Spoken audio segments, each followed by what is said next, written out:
Shank Rock is the wave of the future.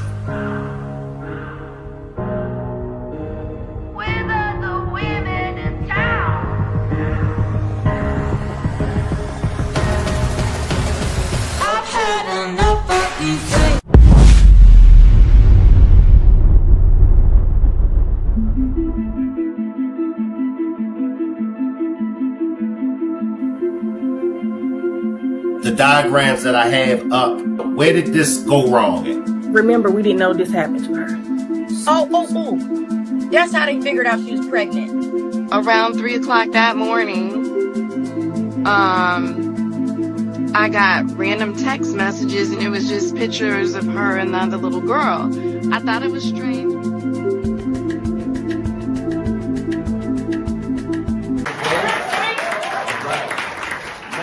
Some of y'all might say, who is Shank Rock? Shank Rock is black media. Well, what is black media? Black media is all about allowing black people to be themselves first. It's not about race. It's not about religion. It's not about politics. It's about doing what's right. It's about holding those that needs to be held accountable to be held accountable.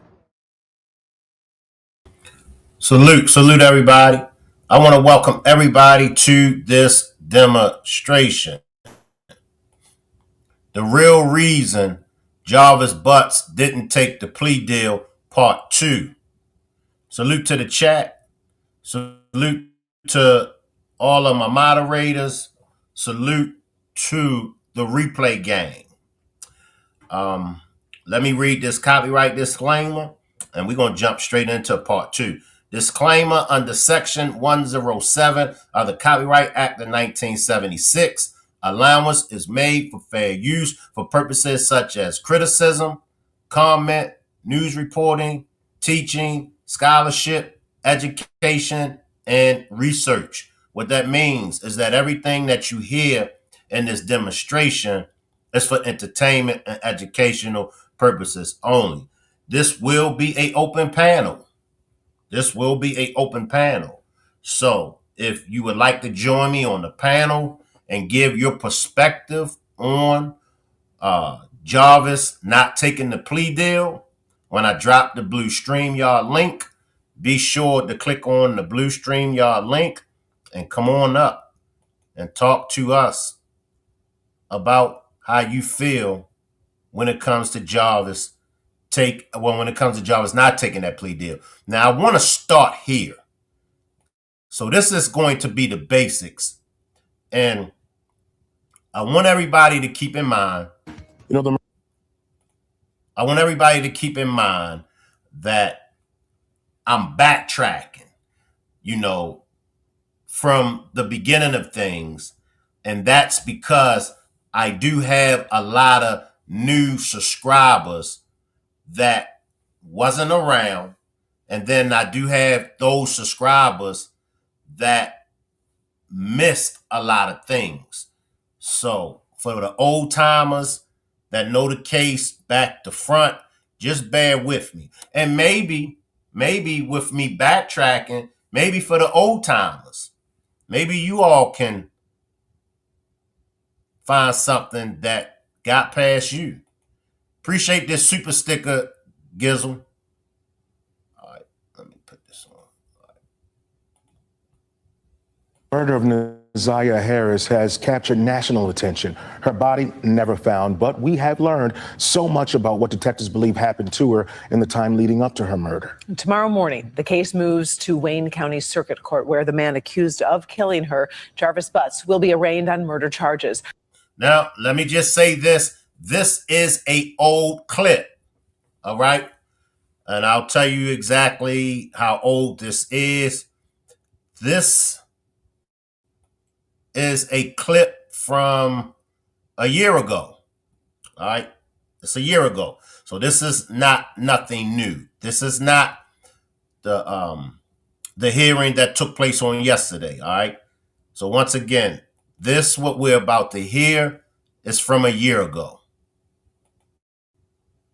Our Sean Lay has covered this case since his arrest, and tonight takes us inside the case. Sean?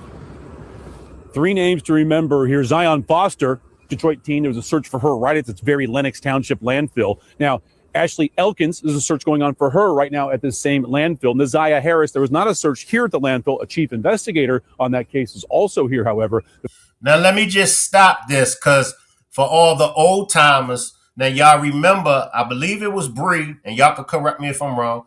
I believe it was Bree and another spiritual reader that had mentioned that Neziah's remains was amongst others. So when we hear this reporter mention those other 2, I want everybody to, keep note of that. Bree and I believe the other spiritual readers did mention that her remains was amongst others. And it's not a coincidence that this reporter is, speaking on those other 2 that are missing as well. Shout out to my folks checking in from the Bay Area. I see you, Dr. Alicia. Y'all let me know what city and state y'all represent. But shout out to the Bay Area. Glad to have you over here, Dr. Alicia. There's a search for her Metro Detroit wide. Let's focus on Zenaia Harris right now and catch you up on the things you did not know about that disturbing case. Detroit should never forget the name Neziah Harris. Now, just take a moment and look at the last photo taken of this child. Now, let me just stop this. I see you, Batty. Let me just stop this for the newbies. Now, when it comes to this photo, and y'all can correct Shank Rock if I'm wrong. When it comes to this photo, this wasn't the last photo. Remember, this was a photo that was given to them. I don't know which family member gave this photo up, but this is not that last photo. And in my opinion, this is just my opinion, this is what makes this case so complicated, because so much information that was put out in the beginning of the case wasn't true. So I will say it again. This right here is not the last photo of Neziah Harris. I'm going to try to grab a few comments. Seen a TikTok video today of someone whose family locked up with Jarvis, allegedly claiming he cemented her in a pool.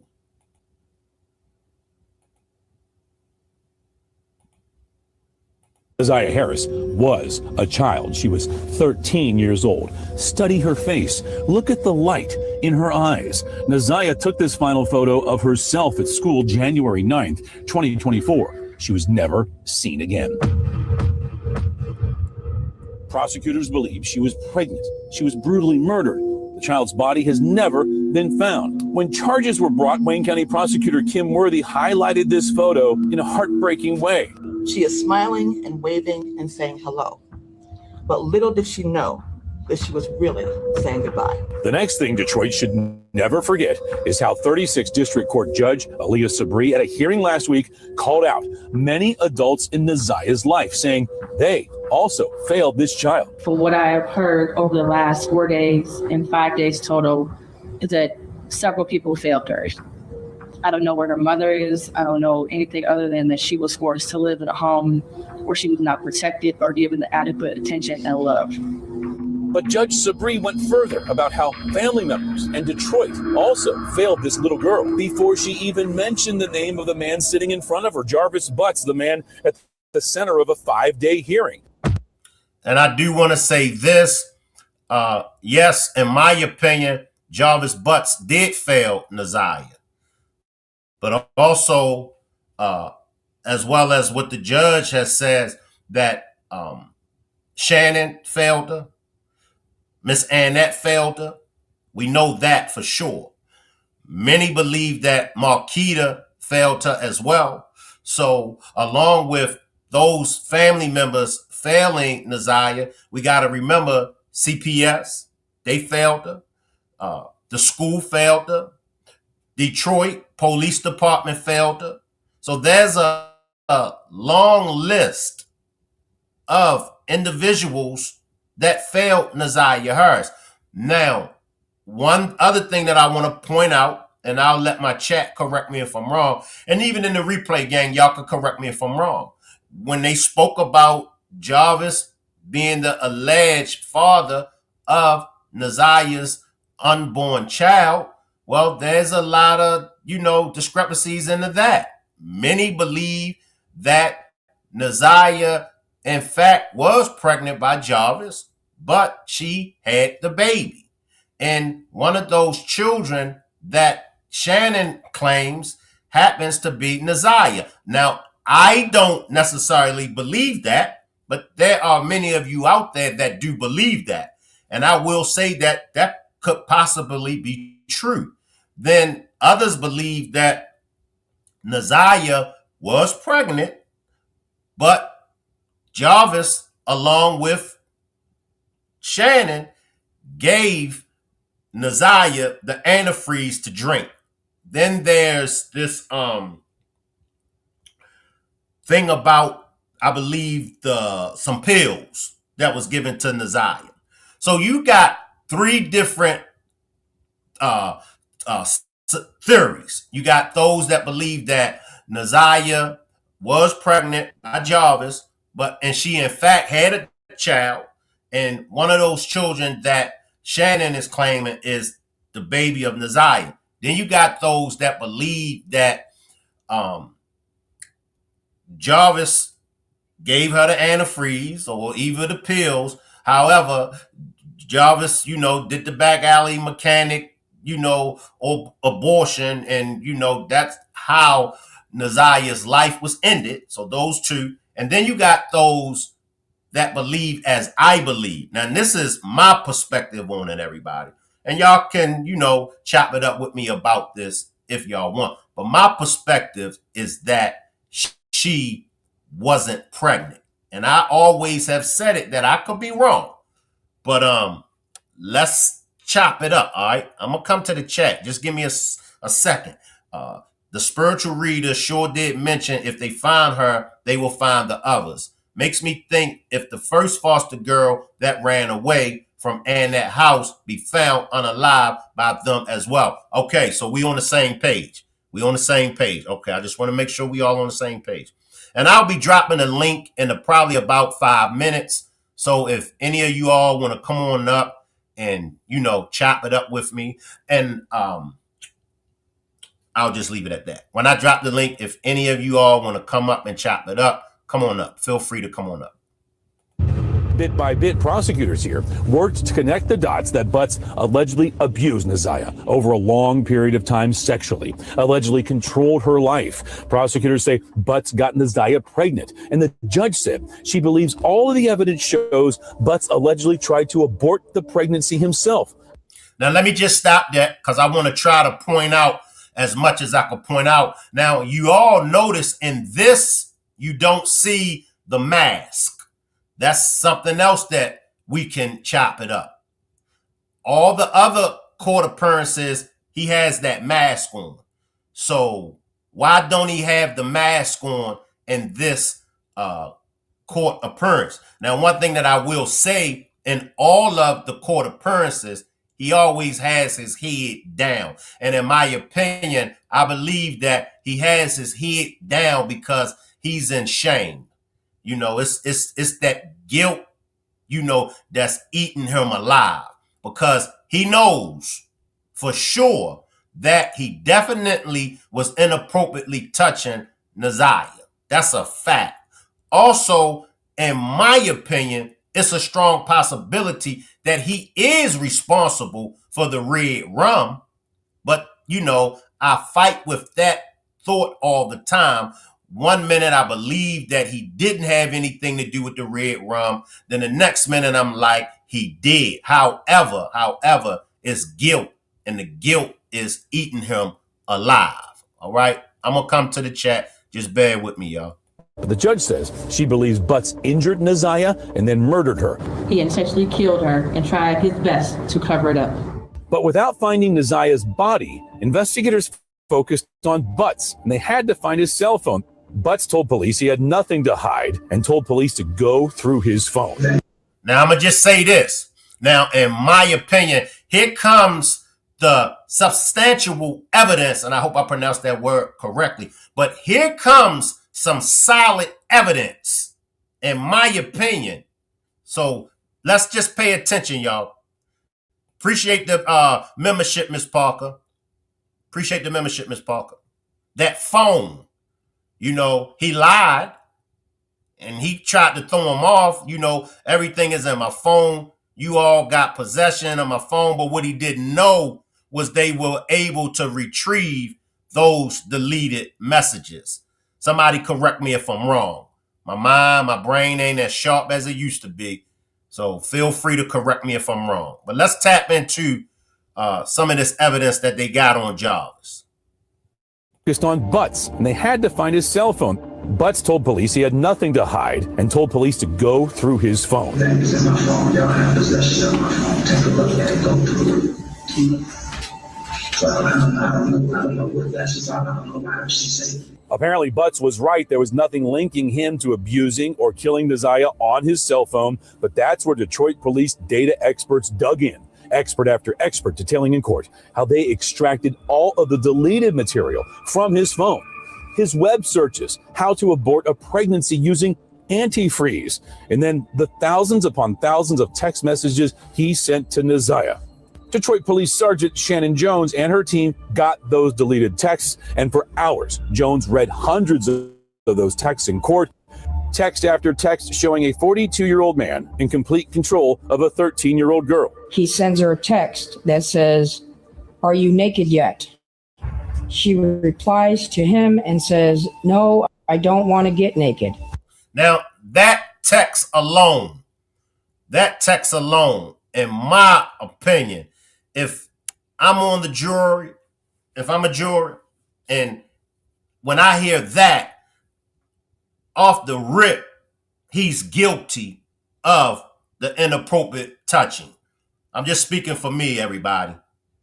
When that right there was read, all right, he's guilty. Because there's nowhere in the world that he should be sending. A 40-year-old man should not be sending a 13-year-old little girl no kind of message at all like that. So and this is just my opinion, but that's enough proof right there to get him on the inappropriately touching. And there's a whole list of others, that will prove that he was inappropriately touching her. She replies, "Are you mad that I didn't get naked?" 5 days of this preliminary hearing, Butts was hunched over behind his lawyer with the mask on. I watched him for 4 days. He never looked up once. Jarvis Butts, the last person prosecutors say who was with Naziah. The final person, the judge says, who failed Naziah Harris. And while I mentioned other people that failed her, Jarvis Butts, you are the monster in this whole picture.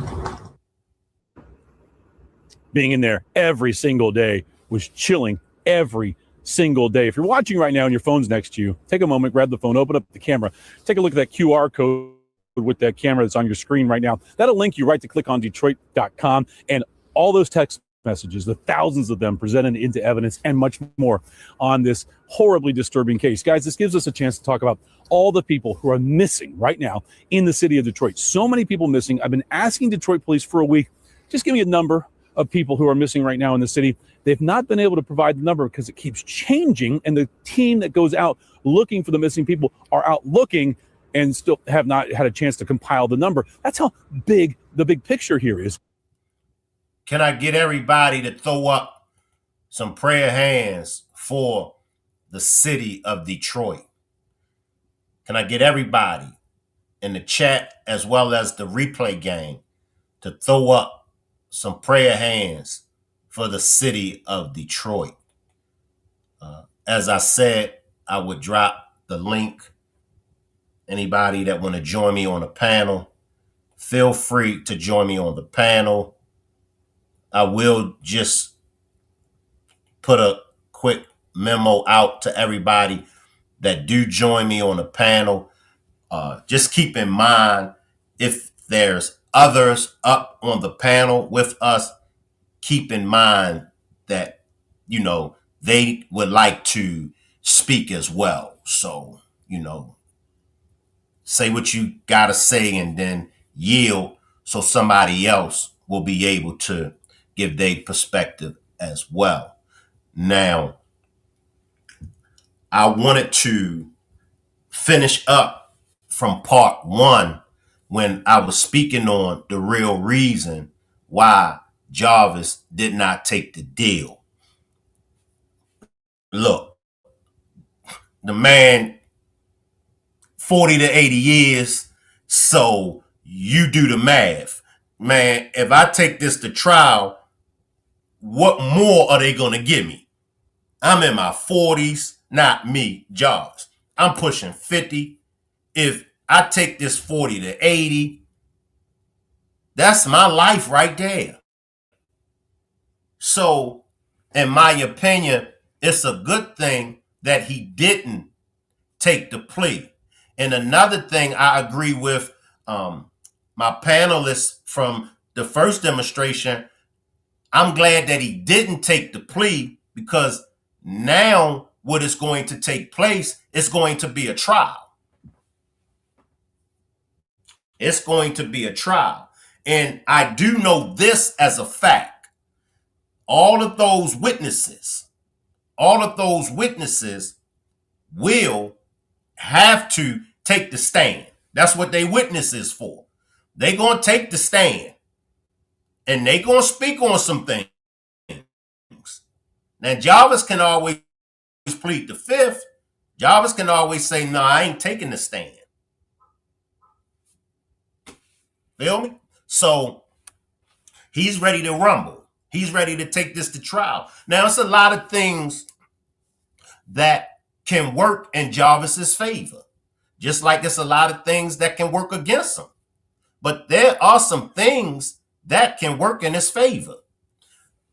And I don't mean to skip over no comments, but a new deal can be put on the table at any time. And that's correct. That's correct. They still can come with a new deal. And make sure y'all please misspell the spell word. The cuss words, y'all. He never need to be out to hurt anybody else. Then Jarvis tell the truth. So he gonna have to, either way he's cooked. Now, let's see this, y'all. Let me know. I see you, Miss Gemini. So I could see, so I can know where to take the demonstration. I see you, Tommy, from Still Swinging. I see y'all down there in the chat. Drop a one if you believe Jarvis will be found not guilty. Drop a 2 if you think he's going to be found guilty. Let me see where everybody at. Drop a 1 if you think, oh, for sure, Shank, he gonna beat this. Drop a 2 if you think he gonna be found guilty. I wish King could come up so we could interview him too. And if King, if you're watching, you're welcome to join me on the panel. King, if you're watching, you are welcome to join me on the panel. He's not going down by himself. Let's not forget the phone recording. I don't know what Shannon got going on. Let's stay right there, y'all. Let's stay right there. Now, was he just throwing that out there?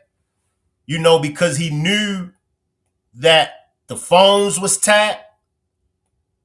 But what did Jarvis really mean when he threw that out there? I don't know what Shannon got going on. So Time Warp says one of the red rums. Now, it's my opinion when it comes to the red rum. There has been others that was able to speak on. He has been charged with 2 red rums, but I still stand on Jarvis is only being charged with that 1 red rum. And y'all can correct me if I'm wrong. How could Naziah had been pregnant, but because remember, I forgot the title, but the medical person didn't mention nothing about Naziah being pregnant. Nothing. And peep this. Shannon, nor Miss Annette, nor Jarvis's sister, nor the girlfriend, nor King's son aunt, none of them was asked the question that I definitely would have asked them. When you saw Naziah, was she pregnant? Did she look pregnant? Somebody correct me if I'm wrong. I forget things. But did y'all notice that? None of them got asked the question. Everybody that claimed that they saw Naziah Harris on January the 9th, right? None of them got asked the question, was she pregnant? Somebody correct me if I'm wrong. They wasn't bringing up all the heavyweight stuff. Not until court. Now, and this is what I'm going to say to y'all. In a preliminary, and that's what that was. It was a preliminary. You're going to bring what you got. I know. Nah, see, Shank, they gonna wait. They gonna bring that all up at trial. No, they ain't. Listen to the things that they did bring up. Listen to all the things that Kim Worthy brought up and just pay close attention. The majority of the things that Kim Worthy brought up was a bunch of bullshit. If you got a crucial piece of evidence, because if any of them, Jarvis's sister, King, didn't even ask King, Miss Annette, Shannon, King's son, aunt, if any of them can at least say, yes, she looked it pregnant, or she was expecting a child. Even Jarvis's sister never mentioned nothing about when they was walking to the gas station. She never mentioned this little girl in front of me always was grabbing her stomach. This little girl in front of me was throwing up. This little girl and me in front of, none of them gave no kind of statement that Naziah was pregnant. And that's why I still stand on, I don't think that she was pregnant. However, there are text messages. And in the text message, she did mention about in gym. And I believe it's hard for her to, I can't remember the exact words. Y'all help me out though. But she did make reference to her being pregnant. But what I'm trying to say, and the plane that I'm landing, why wasn't none of them at that preliminary? Why wasn't none of them questioned about her pregnancy? Let's go to Baby Oil Man's case. Remember? Baby Oil Man's case. All they were able to prove in Baby Oil Man's case was a bunch of freak offs. Right? And what did I say in Baby Oil Man case? They don't got no solid case on the RICO. See, Shane, what? They gonna wait. And for the first week, all they talked about was the freak offs, the baby oil. And then when time came for trial, they still never had nothing on Baby Oil Man to convict him of the RICO. I mean, I heard it all. I'm painting a picture to put y'all in the mind frame so when y'all look at this case with Naziah, everything that they had that was concrete, they brought that out at the preliminary. I know. But Shank, just like they can still offer Jarvis another deal, that's true. And they can bring in more evidence, that's true. But I promise y'all, when it comes to trial, they're not going to have no solid evidence. Now, when I say solid evidence, I'm talking about something in black and white that's going to be able to link Naziah Harris with having a baby. Let me see what my chat's saying. And it's better, and this is why I like doing the open panels, because it's just better when you come up on a panel with me. Because when you come up on a panel with me, then you're able to, get what you need to get out. You're able to speak on it. It's hard for me to keep coming in the chat because sometimes I can't, pay attention to the chat. Diddy case was about discipline. He stepped out of line with the big dogs. This case is more of a criminal case than Diddy. I ain't going to argue with you, Q. I like you. Take my word now. I'm going to say it again. Take my word. When it came to the Baby Oil Man case, we talking about the feds. Best believe, regardless of why they came for Baby Oil Man, we talking about the feds. You ain't got to take my word. Ask anybody that caught a Fed case. And anybody that caught a Fed case going to tell you, oh, when the feds come, they coming. My point that I'm making is, in the Naziah Harris case, they got some evidence on Jarvis. They do.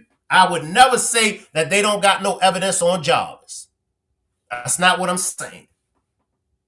But they don't got as much evidence that they put out there. They don't got it. Let me just say this. Kim Worthy said that there will be more arrests. She also said there won't be no more arrests. So what are we to do with that? Let's stay right there. I want to chop it up about that.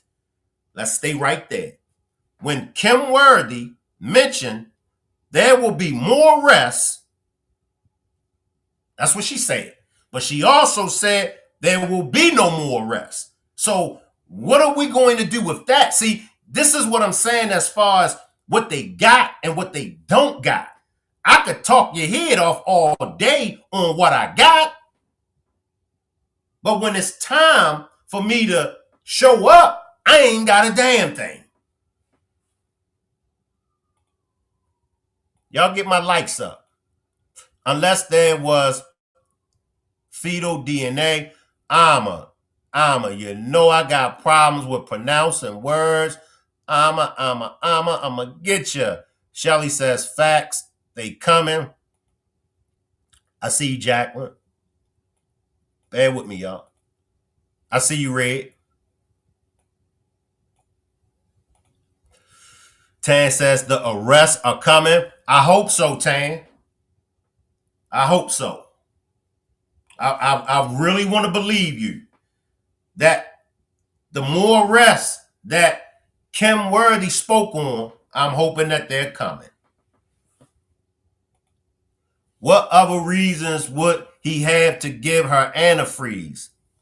Message were read from the text messages. So her being pregnant and Jarvis looking up about the homemade abortion. But now we got to keep in mind, Sean, Jarvis had other females. He did have other females.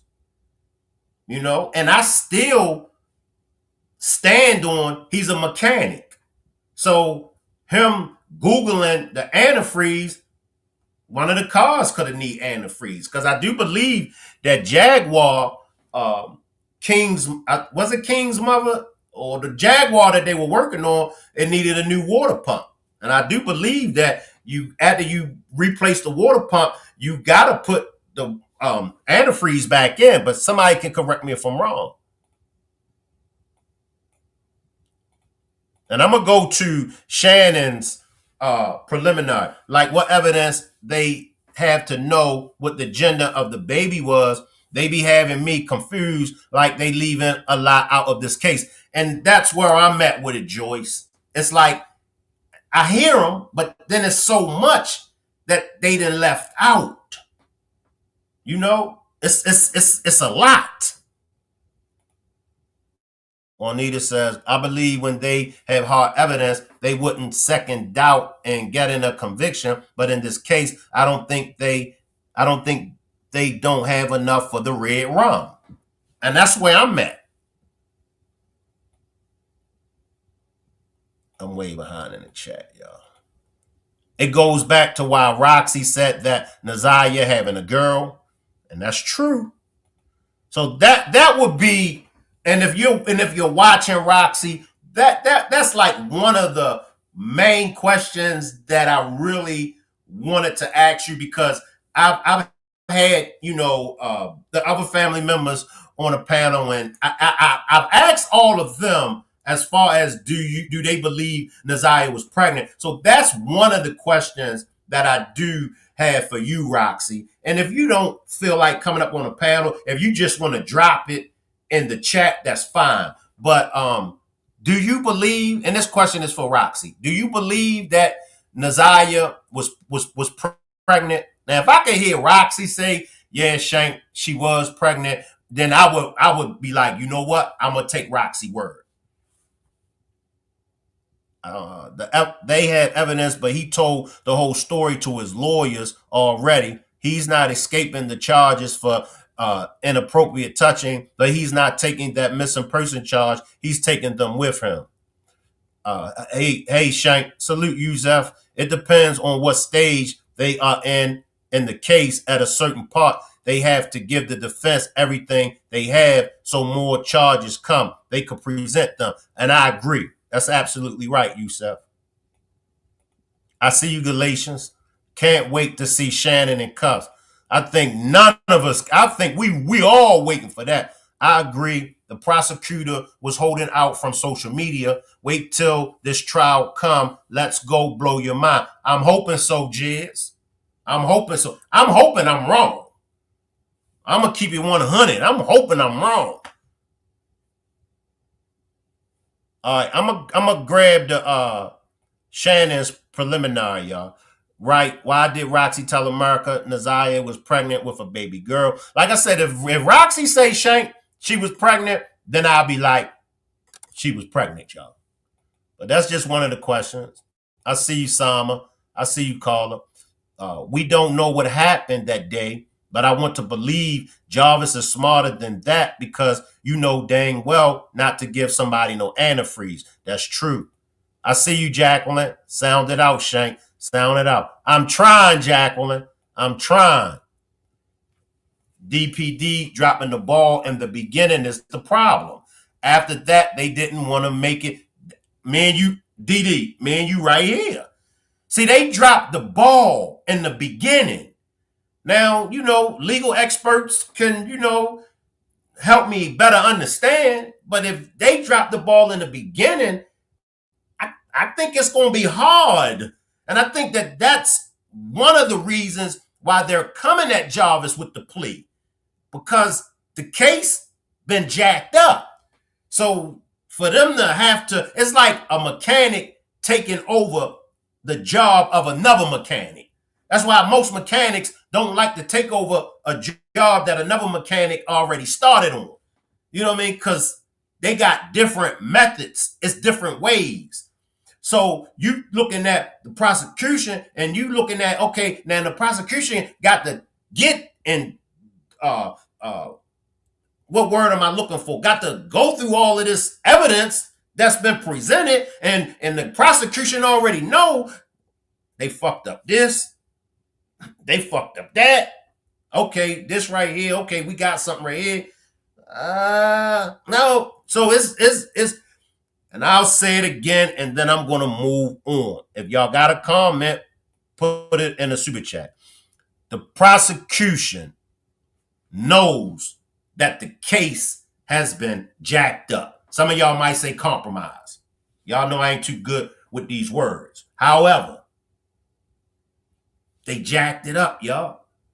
And you got to remember, Jarvis is a seasoned vet. He's a convict. So convicts are looking for ways out. But that's enough of me yapping, y'all. Let me find. I want to grab Shannon's testimony. All right, who we got right here?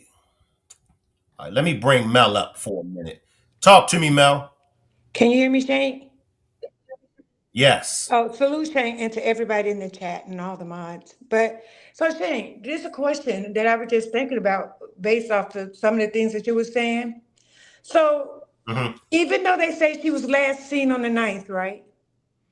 Who's to say that was the day she died? True. So then we'll answer the question when Jarvis said over the phone, I don't know what Shannon got going on. So who is to say that was the day she actually died? She could have died the 15th, the 20th, February 1st, because remember it wasn't really reported. I don't have all the facts right because this story is a really sad story for me to listen to, so I'm not that deep into it. But who is to say that was the day that she actually died? And didn't Jarvis actually go to jail a few days after that? Didn't he turn himself in like in January as well, a few days after that? No, well, for another case. Yeah, remember he had to go to court, but then he went to the court and he said he couldn't go that day. What date was that? That was around the same time, right? I don't know. There's some really great content creators that have all this information, so I don't know. But I just said that to say this. Who's to say the 9th is the day she actually died? Let me slide in. Let me slide in. Okay. Such a Virgo says no, he went to jail the next month. All right. Give me 1 second, Mel. Give me 1 second. All right. Dee says he turned himself in February the 7th. Miss Veek says the 10th. Hold up, Tan.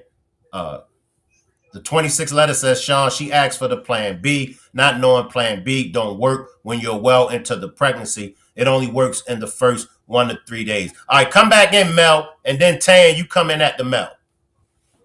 Okay, so that answers my question. Even though he went to jail a month later, there's nothing to determine what day she actually passed away. They may have been the last day that they saw her, but no one can verify the day she actually passed away. Right? Does that make sense? That's We true. don't know. We're just assuming because that's the last day that they saw her, that was when she passed away. But who verified that? Because they don't have anything. They don't even have they never found a body or anything to verify, when she passed away. And by this time, even if they just find bones here and there, they won't be able to determine that. I mean, maybe science can give them a roundabout way, but we really don't know when she passed away. We just know the last day that she was seen. And I'm going to yield the floor to Tan. Hey, everybody. Hey, Mel. Shank Rock. Salute, Tan. Everybody salute. Somebody got some audio. Somebody got some audio playing. You got something playing in the background, Tan. Okay, give me 1 second. I'm going to put you on mute real quick. Okay. Go ahead, Mel. Keep talking. Okay. Okay, but yeah, that was all I had to say. I was just really thinking about it as you was going through the other stuff. I was like, wait, hold on. We don't really know when she actually passed away because they just say the last day they saw her. And the only person that mentioned the pregnancy, if you think about it, was the judge. The judge said she believed that she was pregnant, but they never questioned any of those other people. And you are absolutely right too, Shank. If you put in a new water pump, you do need a whole nother bottle of antifreeze because you got to fill that back up. All right, I yield to Tan. All right. Well, Mel is absolutely right. My mind goes back to a couple of things. I'm still on that car from that baby's mama.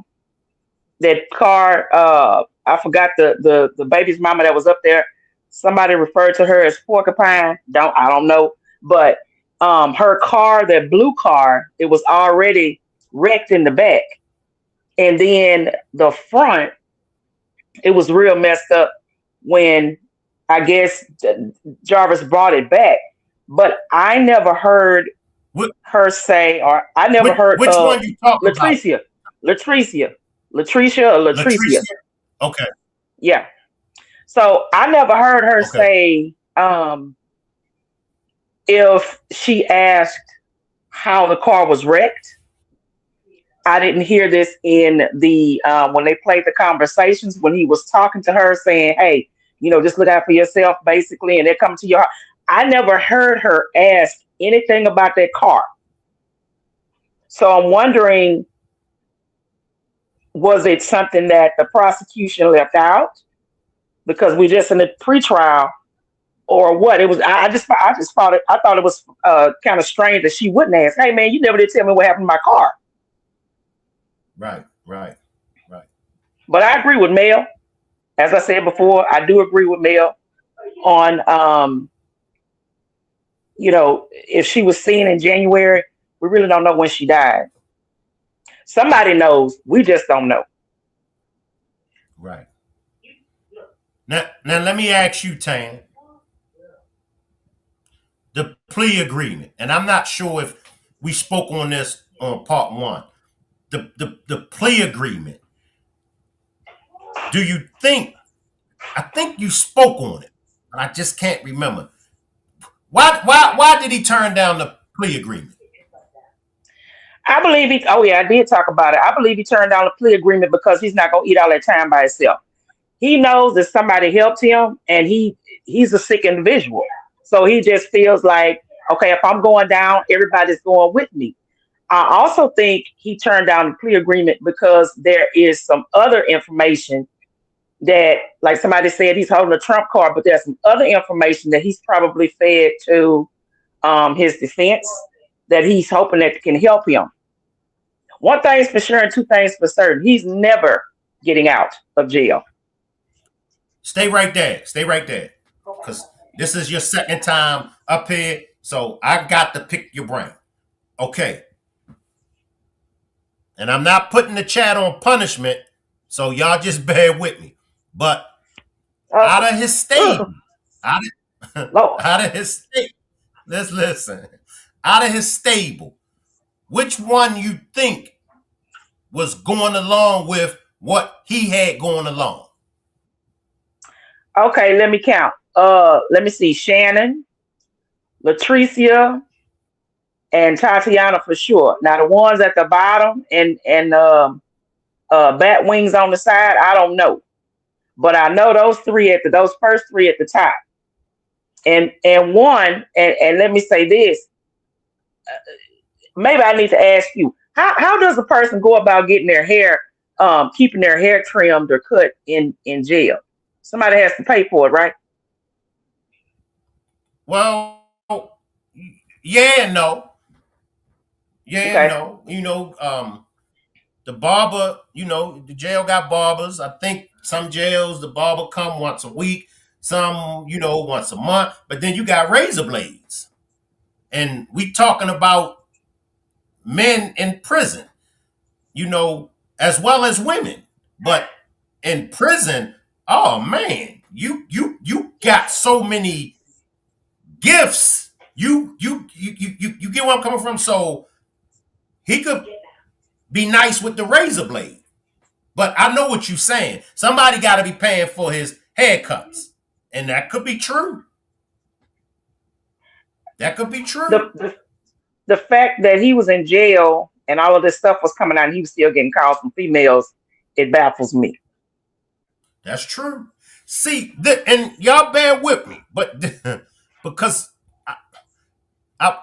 where I'm at, just bear with me.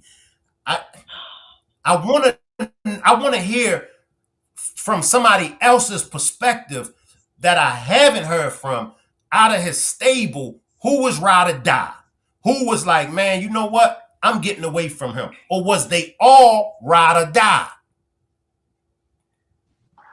I never spoke on his stable, but to be honest with you, I don't think it's either one of them. I think it's the other girl. Remember the girl that this was the girl that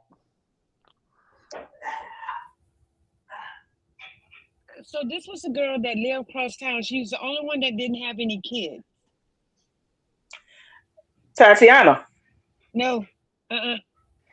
Tatiana got kids, but she don't have a kid from him. This girl has no kids. Oh. I can't remember what her name was. But she was the one that she went on somebody's panel one time. And I can't even remember who it was because it was a long time ago. And I don't remember how excuse me, his phone was pinging everywhere. He was just sliding through town. Well, he was supposed to go to her house. This young lady here lives in the same building that he grew up in, but she's not in that stable down there. Cause she, God, I can't even remember what her name was. The girl he caught on the knife. The girl he caught on the knife. Yeah, she has no kids at all, and he called her, and she talked to him. He was supposed to slide, but he never showed up. I can't remember what that young lady's name was, but she was the one that, I would believe. Najee? Yes, her. She's the only one that's not in all of that. But I think that for someone to be down with him, I think it would be her. Because to me, she was the kind of person that kind of knew how he moved, and she was cool with that, just as long as she got her time. So you can usually deal with those kind of women a little different. And so if anyone was to help him do anything, I would put my money on her. Because look how it's working out, because she's not even in the conversation. The person that nobody is even talking about her. But she was a factor because he called her that night on the 9th. But and I still go to say that the way I saw, the way they was talking about his phone pings and the way I saw him moving around town, what did I say, Shane? That's a plug. He's a plug. Because he was moving from place to place. He wasn't moving with Naziah. So where was Naziah? While he's moving the way he was moving. He was a plug. So where was Naziah? That's what I'm saying. They can say that the last time they saw him was on the 9th. But if you really, really take a deep thought about it, that may not be the day. He wasn't moving around town like that. But yet, you red rum somebody. Now you got to go find somewhere to bury. Like, that doesn't make sense. He was moving around town. He was having conversations with people. So where was Naziah? When he checked in the hotel, they say the cameras didn't show her with it. So where was she? I got a question about that. About those cameras. Did they get any definitive evidence from those cameras? Because at one time they said they had information, and then they said, well, we don't necessarily have that information on the cameras. So did they solidify that evidence from the cameras? And that's what I'm talking about. Hold up, Mel. That's what I'm talking about as far as they saying all that they got. Now they don't got it. That footage, they don't got it. What will happen to it? And see, this is when it's time to step up to the plate, you got, and the defense is gonna have a field day on it. Cause that's why they asked for the what was the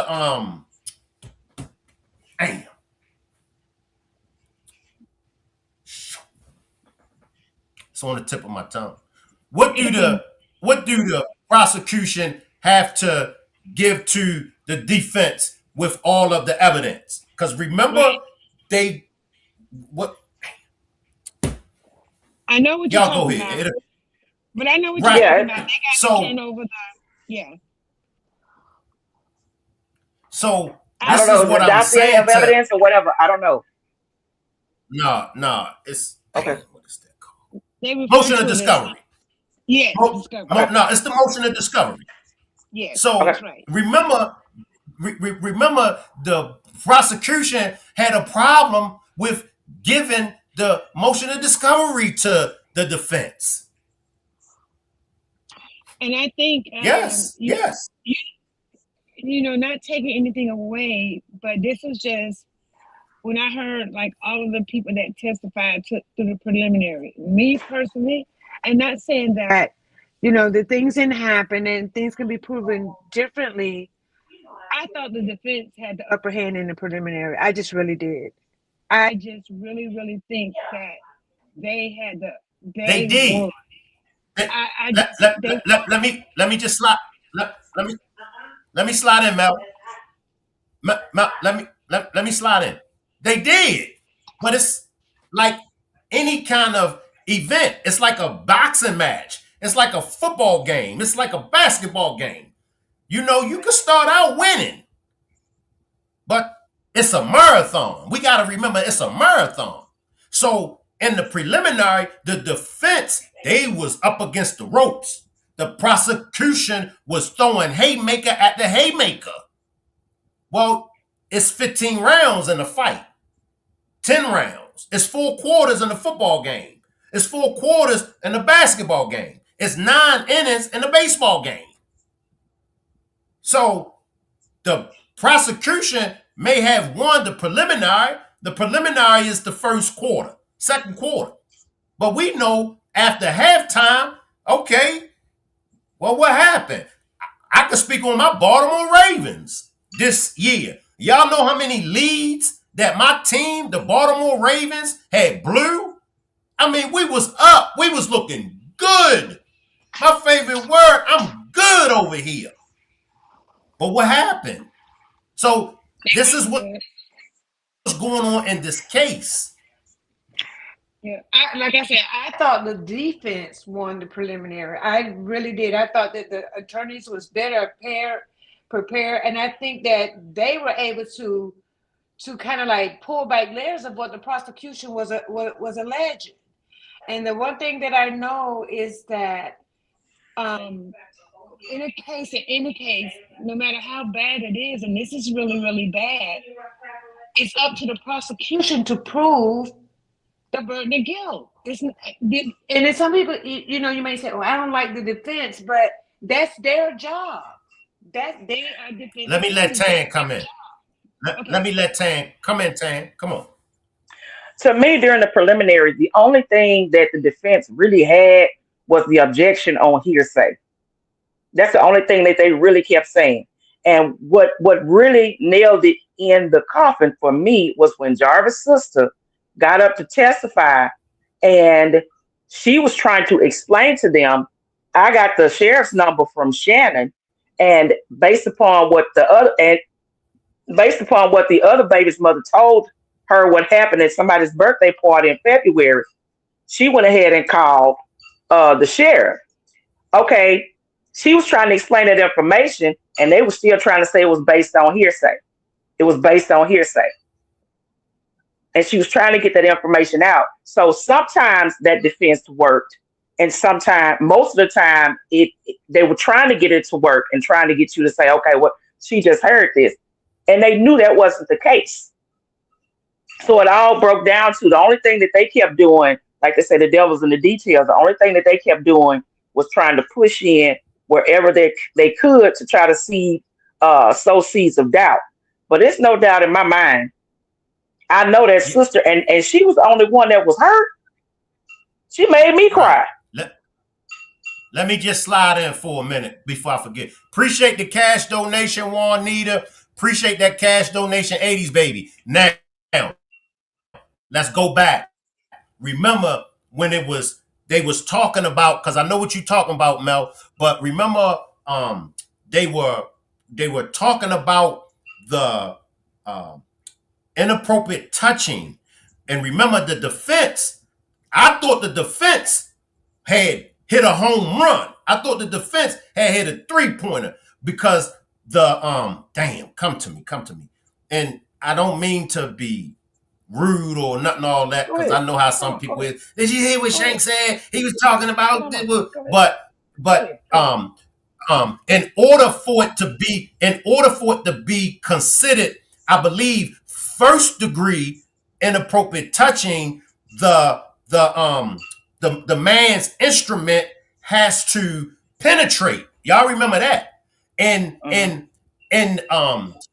believe the testimony of the victim was saying that he was only touching me and things like that, right?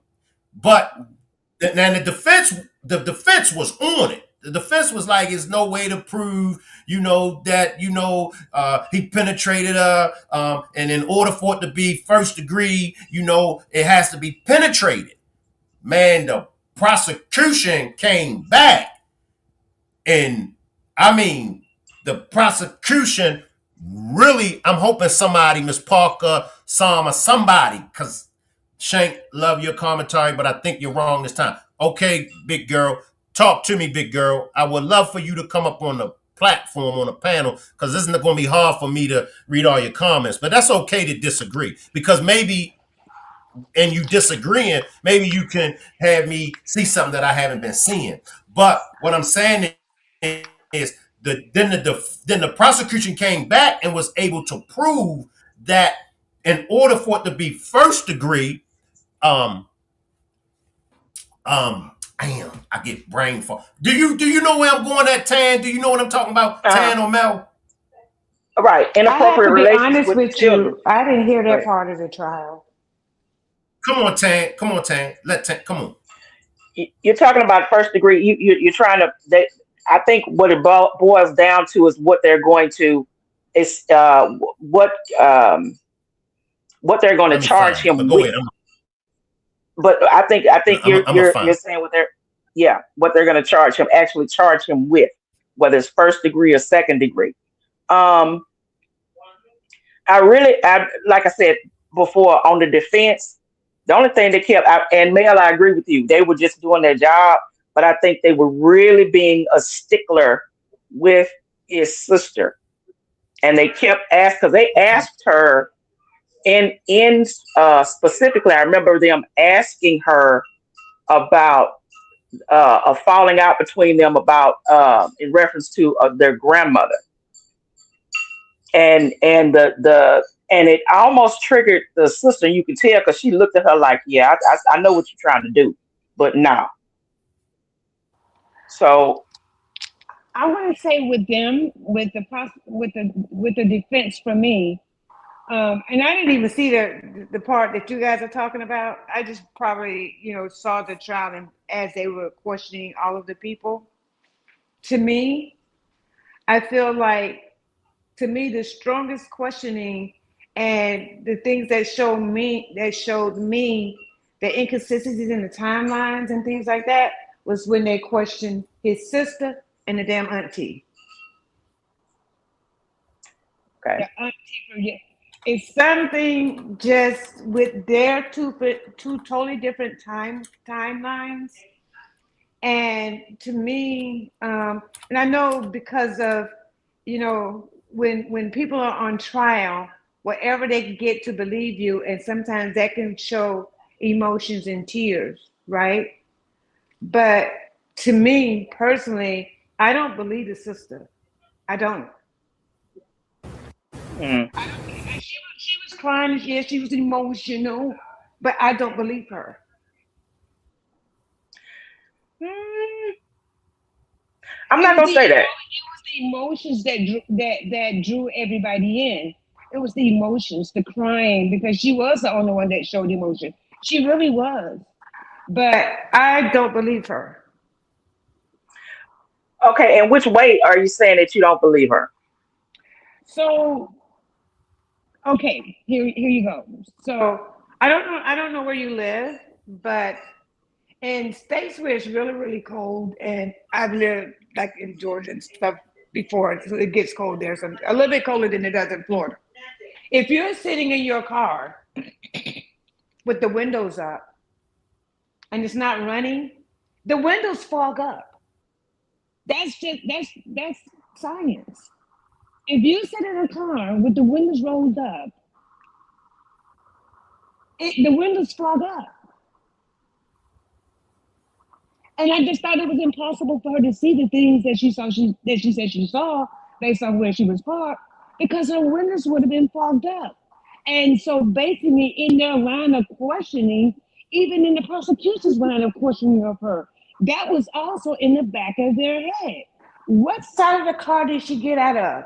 Well, I don't know. Well, you saw her get out the car, but you don't know what side. Because if she was small and tiny, and Jarvis has have an Escalade, if she got out on the driver's side, maybe you didn't see her. But if you're sitting in your car in the winter with the windows rolled up, but the car's not running, plus it's raining outside, your windows are fogged up. You can't see nothing outside. That's But she science. did say she got out of the car. Who? The What I'm sister said saying she is got. the sister, it was raining and it was cold. The sister would not have been able to see all of the stuff she claimed she saw sitting in the car with foggy windows. Your windows fog all the way up. She would have had to start the car to let it run to defrost. And that's just science. Okay, but Let did she me say let her car me was up? Go ahead. Go ahead. let me come to Shannon, y'all, and then I'm gonna come back, y'all. Let me run this. Well, he was little, like age 2. Um, and can you kind of describe the relationship between Desire and Jarvis? Should be just the uncle and the niece relationship, no more than that. How often would Jarvis be around, like at your house with you? He will call or say, can he come see the kids? Or the kids will ask, can he see their dad? And he will come pull up either to my house where I used to live or at my mother's house. Would Desire ever be around? All the kids would be around. To your knowledge, would Desire ever text Jarvis? From my knowledge, no, unless I will have her to text. But to your knowledge, you didn't know of any kind of separate outside relationship? No. Would there ever be times where, where did you know Jarvis wants to work? Pardon? Where did you know Jarvis wants to work? Where did I know him to work at? Yes. He worked at 2 different locations. The first location would be on East Warren, and the other location would be on Gratiot and Connor. And what were those locations? Those are the auto repair shop. Okay. Would you ever know as to help Jarvis Butts at his shop?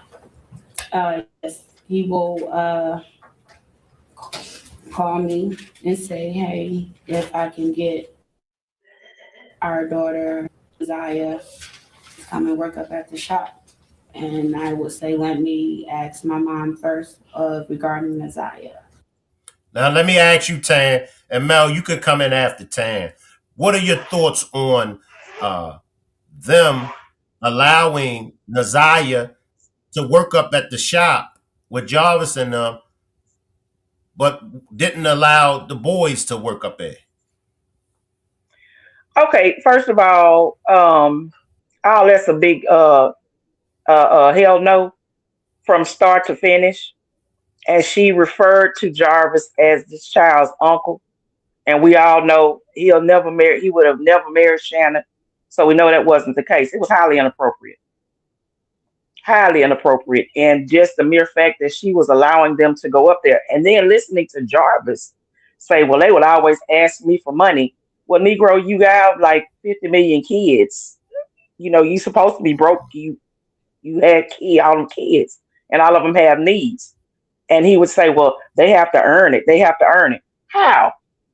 So you mean to tell me you're gonna give them a few pennies, and then they're supposed to come up there and get whatever done to them? So that is highly inappropriate. Highly inappropriate. You have boys. You have boys, and I would be questioning that for the boys to even go up there. But you always want the girls to come up there. The other thing I'm gonna say, and then I'm gonna hand it over to you and Mel. When she said, when Naziah asked Shannon to ask Jarvis if he still needed her to come to the shop. Hold on a minute. You're 12 years old. Or you're 11 years old. You don't ask me to ask anybody. Or you need it anyway. You need it at this house. But see, because she was put into a woman-like position, she thought it was okay to ask those questions. And Shannon saw Naziah as the other woman.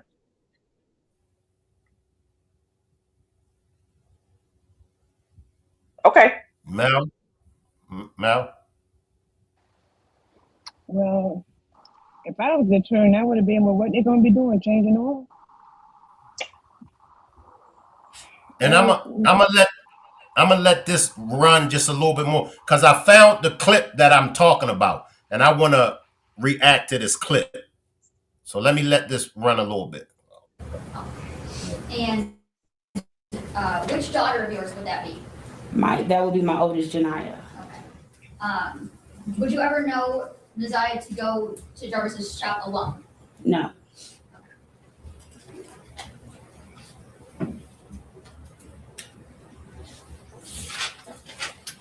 Whose birthday is on or around September 26th? That's my oldest, my fourth oldest birthday. Do you recall a birthday party on September 26th of 2022? Yes. Okay.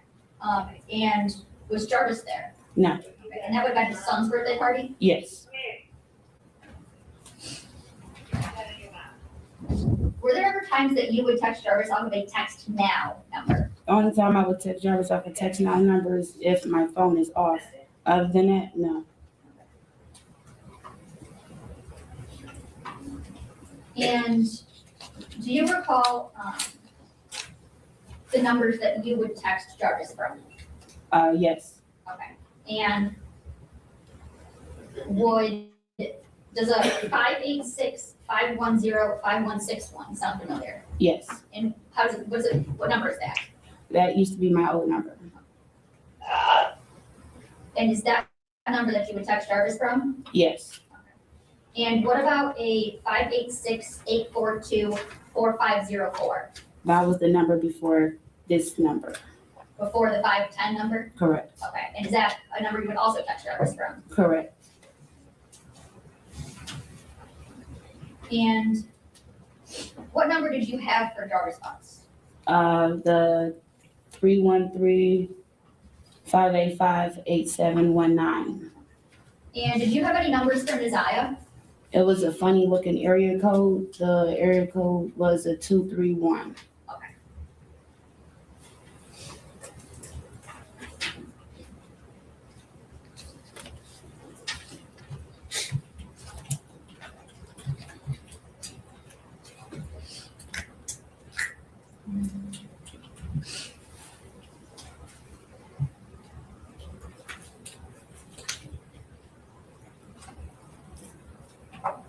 I want to show you some messages from People's Exhibit 16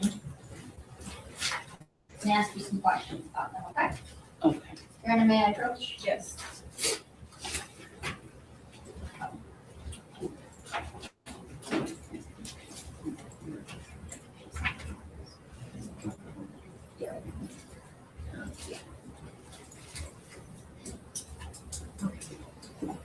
I'm going to direct you to messages on or about June 27th of 2023. Do you recall those messages? Did you send any of those messages to Jarvis Butts? No. Okay. And do you know, I believe there's a phone number here that's highlighted. Whose phone number do you know that to be? Jarvis Butts. Okay. And you don't recall ever sending any of those messages? No. Okay. And now I want to direct you to messages from June 28th of 2023. How about any of these? Did you send any of these to Jarvis Butts? No. Now let me ask y'all, Mel and Tan, is this a win for the prosecution or is this a win for the defense? The chat, y'all let me know. Drop a 4 if this was a win. I ain't going to go into the messages, but we all know why they question and all of that. But drop a 4 if this was a win for the prosecution. Drop a 5 if it was a win for the defense. Mel and Tan, y'all come in and talk to me about these text messages. It was a win for the prosecution just to get her reaction from what she said. That was a big win. It wouldn't have been, to me, it wouldn't have been a win for the defense because they already knew the texts that were about to come out. But it was a win for the prosecution. And you could tell from Shannon's response, because her response at first, like I said during part 1, her response at first was no. And then when she said, "Are these yours?" No. And it's like, whoa. Because when I heard that, I'm like, why is she saying that? And then when you see the highlighted part, and they made sure they put it in a loud fluorescent yellow. So they knew, and then they blew it up. So when they gave it to her, she would be able to see the stuff on there. And she was like, yeah. And it was probably those messages that were deleted that she didn't see. But when they got that response from Shannon, that's the response that they're trying to lay out to say, okay, this is she might be involved based upon her response to our question. Go ahead, Mel. Okay, yeah. So I agree with like what you said, but I just want to say this. It could have been a win for the defense as well, because remember, if don't nobody else know the truth, the defense attorney know the truth. Because you got to tell the truth in order for them to defend you, right?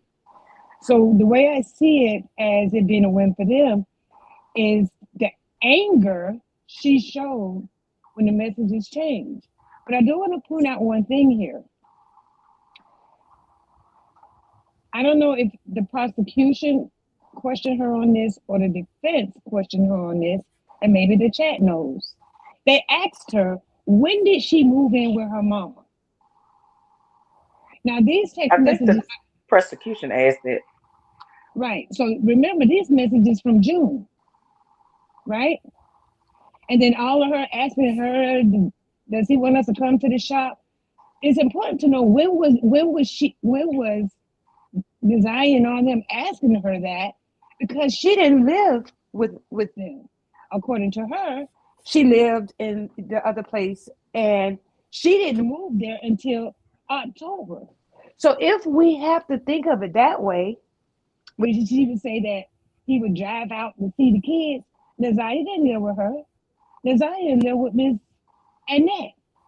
So did Desire and Jarvis have a relationship when Shannon wasn't even living there? And how long was the relationship was going on? So who was allowing that relationship to go on if Shannon didn't move there to October and Desire went missing in January?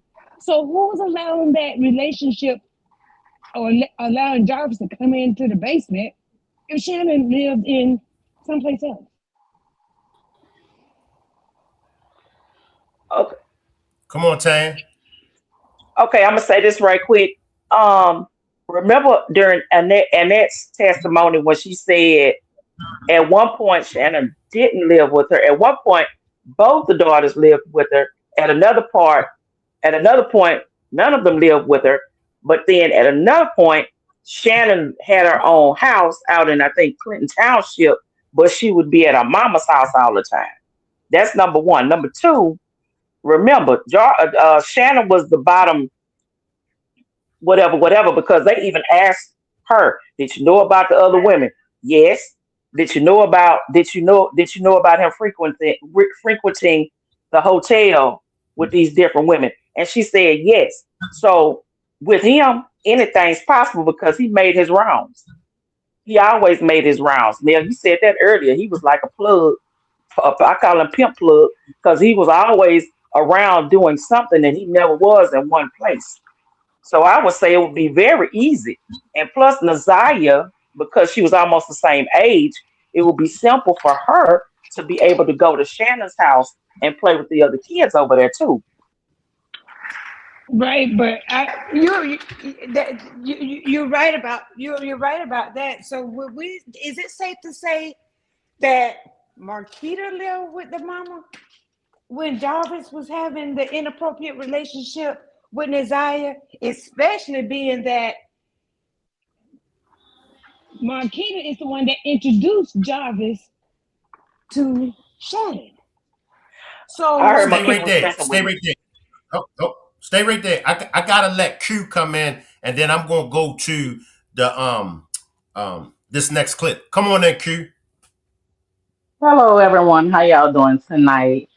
Hello. I just want to say this one thing, and I'm gonna drop back down in the bushes. First off, I'm a rider, so shout out to Miss Parker.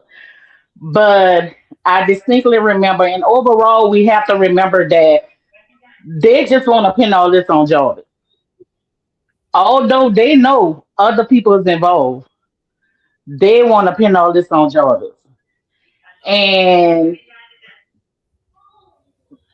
they. Can y'all hear me? Yeah, I you can hear good. you, I Nova. hear you. I can hear you. Okay, I'm I can hear you, sorry. Water. I'm sorry. I'm sorry. And one thing that stood out,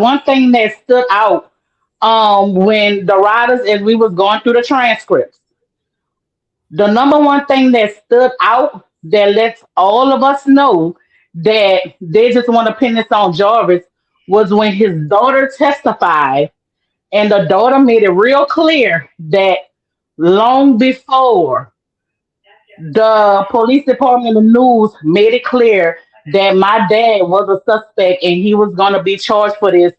We already knew. Everybody already knew. Everybody already knew. So if she by her saying that, no side elaborated on that. No side. They went on, they moved past what she said. And that lets you know how if so many other people that is involved and they're not looking at them right now. You see what I'm saying? At some point, they may, hopefully, because we all want them to go down. But right now, they're not looking at them. They want to pin all this on Jarvis. And with them knowing and then do nothing about it, then say nothing about it, that is that further proves how why Jarvis is not going to take this plea deal because he know everybody knew. He knew Annette knew, Shannon knew, and it may be even more sad to say Lady knew. Everybody knew what was going on. For this child to get on the stand and say that, and no side, the defense or the prosecution, nobody wanted to elaborate on that. Nobody wanted to go in detail on why. What make you think that? You understand what I'm saying? Nobody wanted to. So that lets me know how they just want to put everything on him based off the text messages, based off the essay. He's 100% guilty of that. When it comes down to her disappearance, possibly red room, I do not fully believe that if he did do it, it wasn't done by himself. It was other people involved. That's all I have to say. I'm gonna drop down back in the bushes and finish enjoying the live.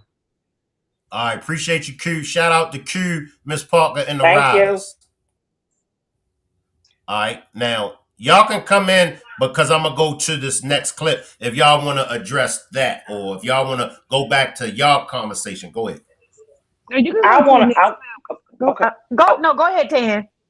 One thing, and then y'all can go ahead. One thing I wanted to, what Q was talking about, she made me think about something, and that was amongst the people that they interviewed as witnesses.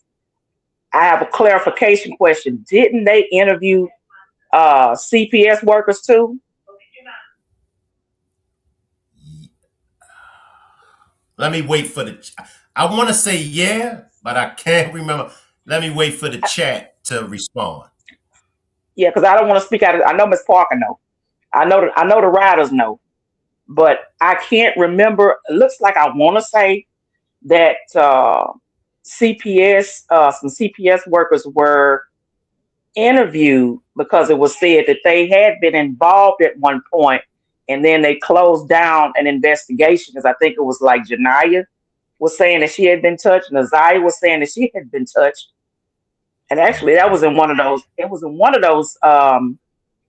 CPS report. One of the witnesses. Yeah, one of the reports saying that it was said, but the part that was left out was, what was the investigation? What were the results?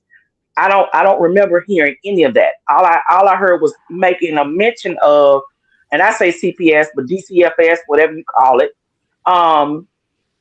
They were involved, but I still want to know what those results were. Again, I'm still on the text and the results. Yeah, I want to back. I want to question that because, like, I think like the actual preliminary trial that the parts that I saw was just them, everybody in that little thing that was being questioned. But I remember the CPS that was interviewed by the news because Kiwana and the what's the other one's name that they The other went. cousin.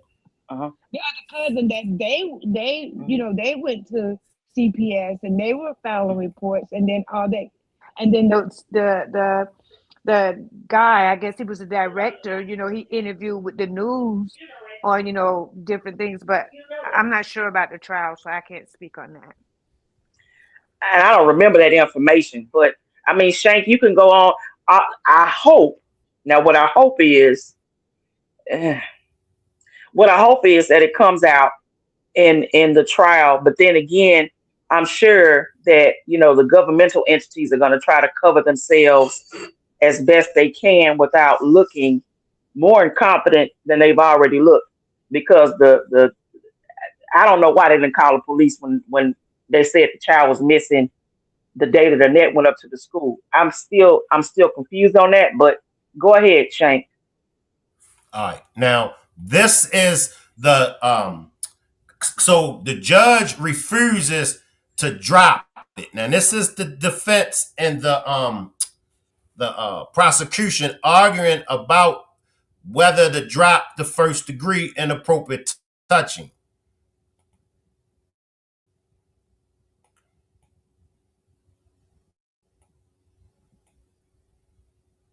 This motion today, correct? We are, Your Honor. Okay, very good. All right. Well, let's start with the file of Mr. Butts. With from reading of the information, he said, yeah, court to enter a plea not guilty in his back. Okay, a plea of not guilty will be entered on this behalf. Counsel, was the examination held in that? It was. All right, we're going to get that transcript ordered. And with that, do we want to move right into the respective motions for quash, or do you want to address the discovery issue? I think we can go ahead and do the motions and then we can discuss the discovery at the end. Okay, very good. All right, who's going to take the lead from the defense? Yeah, I will. Very good. Your motion. Yeah, thank you. So, Your Honor, I did file a motion to quash relating to case ending in 6232. For the sake of privacy, I won't mention the complaining witness's name, but Your Honor, there was a preliminary examination examination held in this matter. There was one witness called. The plaintiff witness, but the only witness called. She testified that at the time of the incident, she was 4 years old. At the time of the hearing, she was 13. So there had been a substantial passage of time. Yeah, her testimony was she was home with Mr. Butts and Mr. Butts' girlfriend. At some point, the girlfriend left the bedroom. Mr. Butts was in the bedroom. She was on the couch.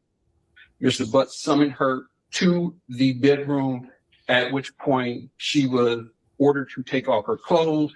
Her testimony was she took off all her clothes except her underwear. She took off her clothes. Then Mr. Butts touched her. I believe the order of touching her was he touched the top of her thigh, then he touched under her breast. And then she said he touched her where she peed. Okay. That was the sole testimony of this witness. At the end of the proofs, prosecution moved to bind over on an original count of criminal sexual conduct in the second degree and added a count of criminal sexual conduct in the first degree because of the statement of because of the statement of complaining witness. Yeah, we believe that is an abuse of discretion.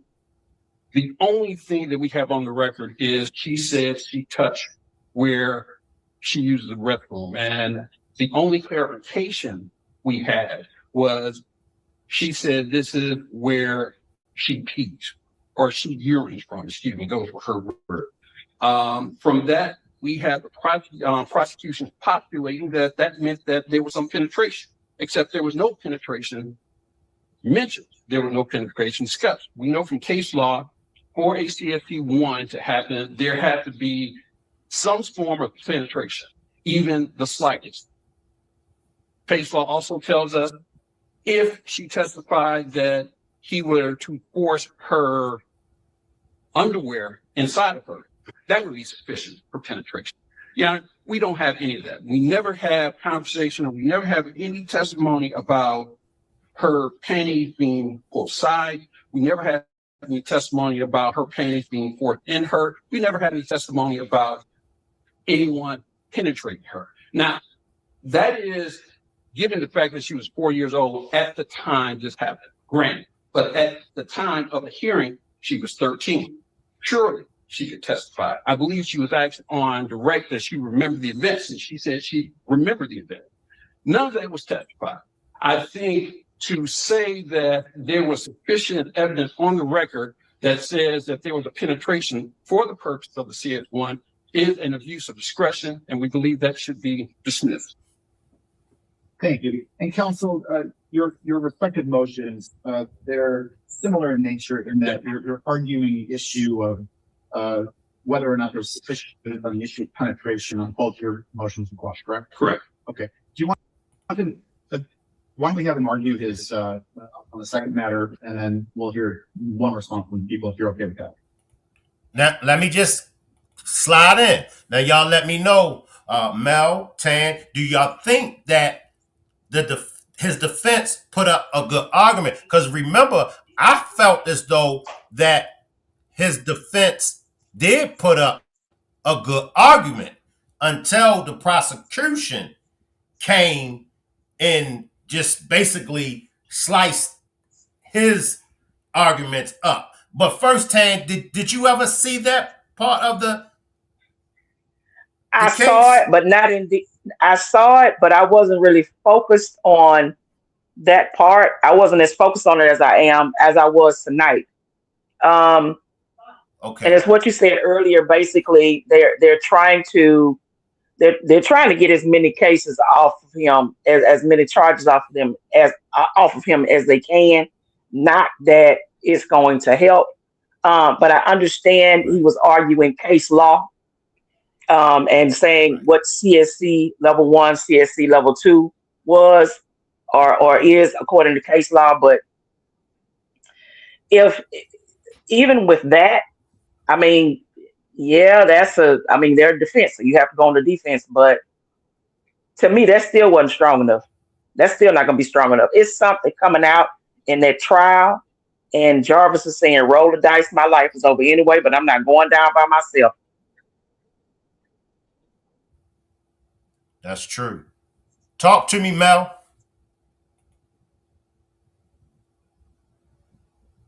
Okay. I wasn't really familiar. Stop. Familiar with this part. Was this trial on a separate day? Yeah, this one they It was on a came separate day. back because they yeah, and they trying to get the charges. This was, well, of course, last year, but let me give you the date. Yeah, I don't remember that. But you know what I was This thinking about? was,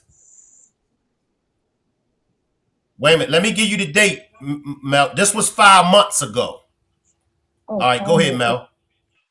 You know what I was thinking about as they were talking about that was they said that I guess Jarvis was dating the little girl's mom, and they were all there, and then the mom left out of the room, and then Jarvis summons her over, right? Can somebody arrest that mama?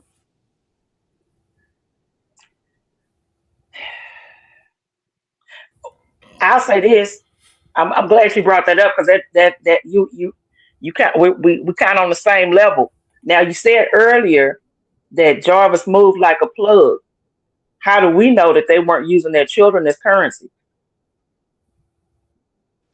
Come on, somebody. I mean, that still takes me back to the Shannon thing. If Shannon's in wherever she was living,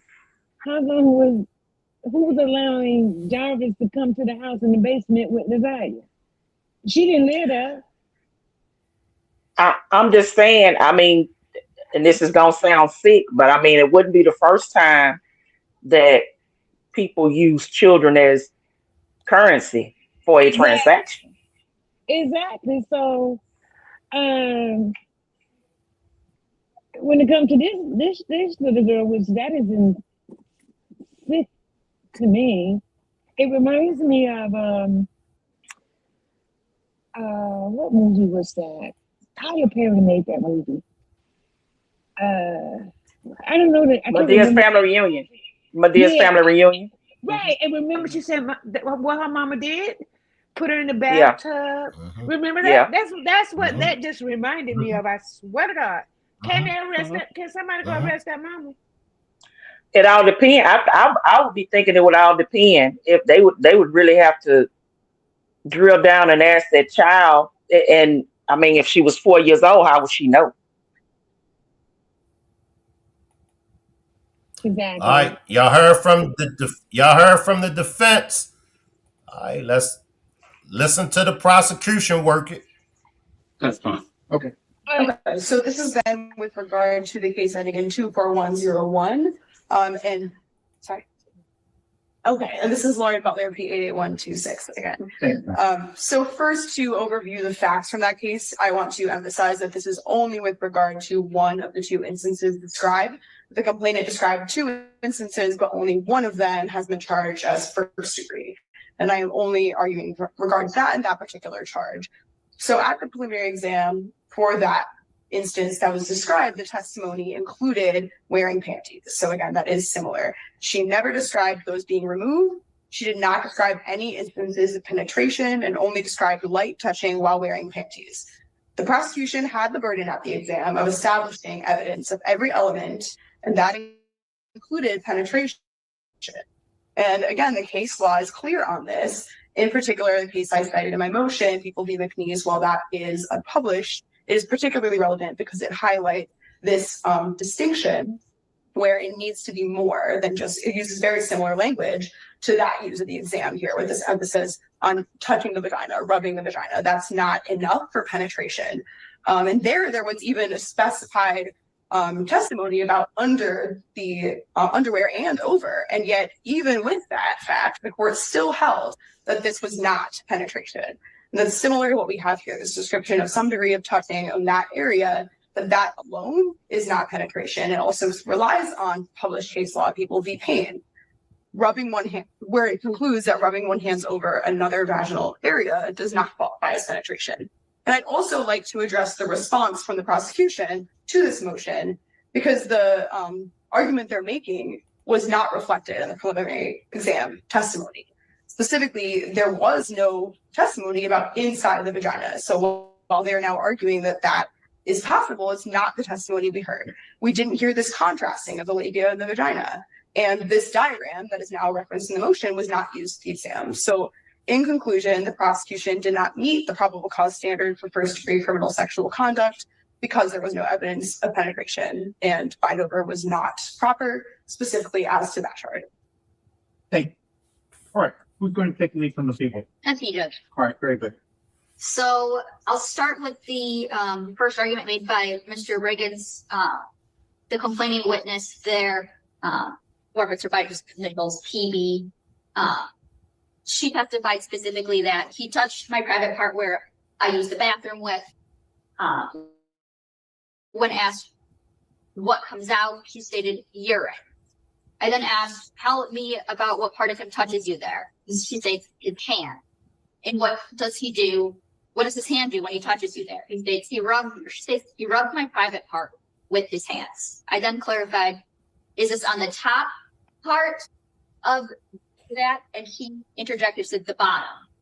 And I said, would that be where the pee comes out? She said, I clarified that a yes. So in summary, she testifies she's rubbing the bottom part of her private part where the pee comes out.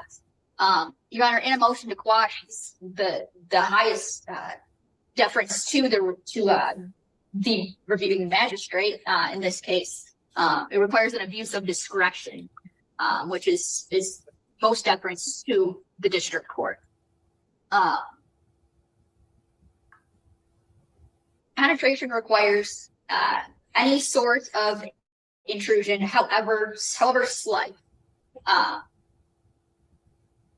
And we use the term genital opening rather than vagina, so that penetration of that labia majora is sufficient to establish penetration or criminal sexual conduct in the first degree.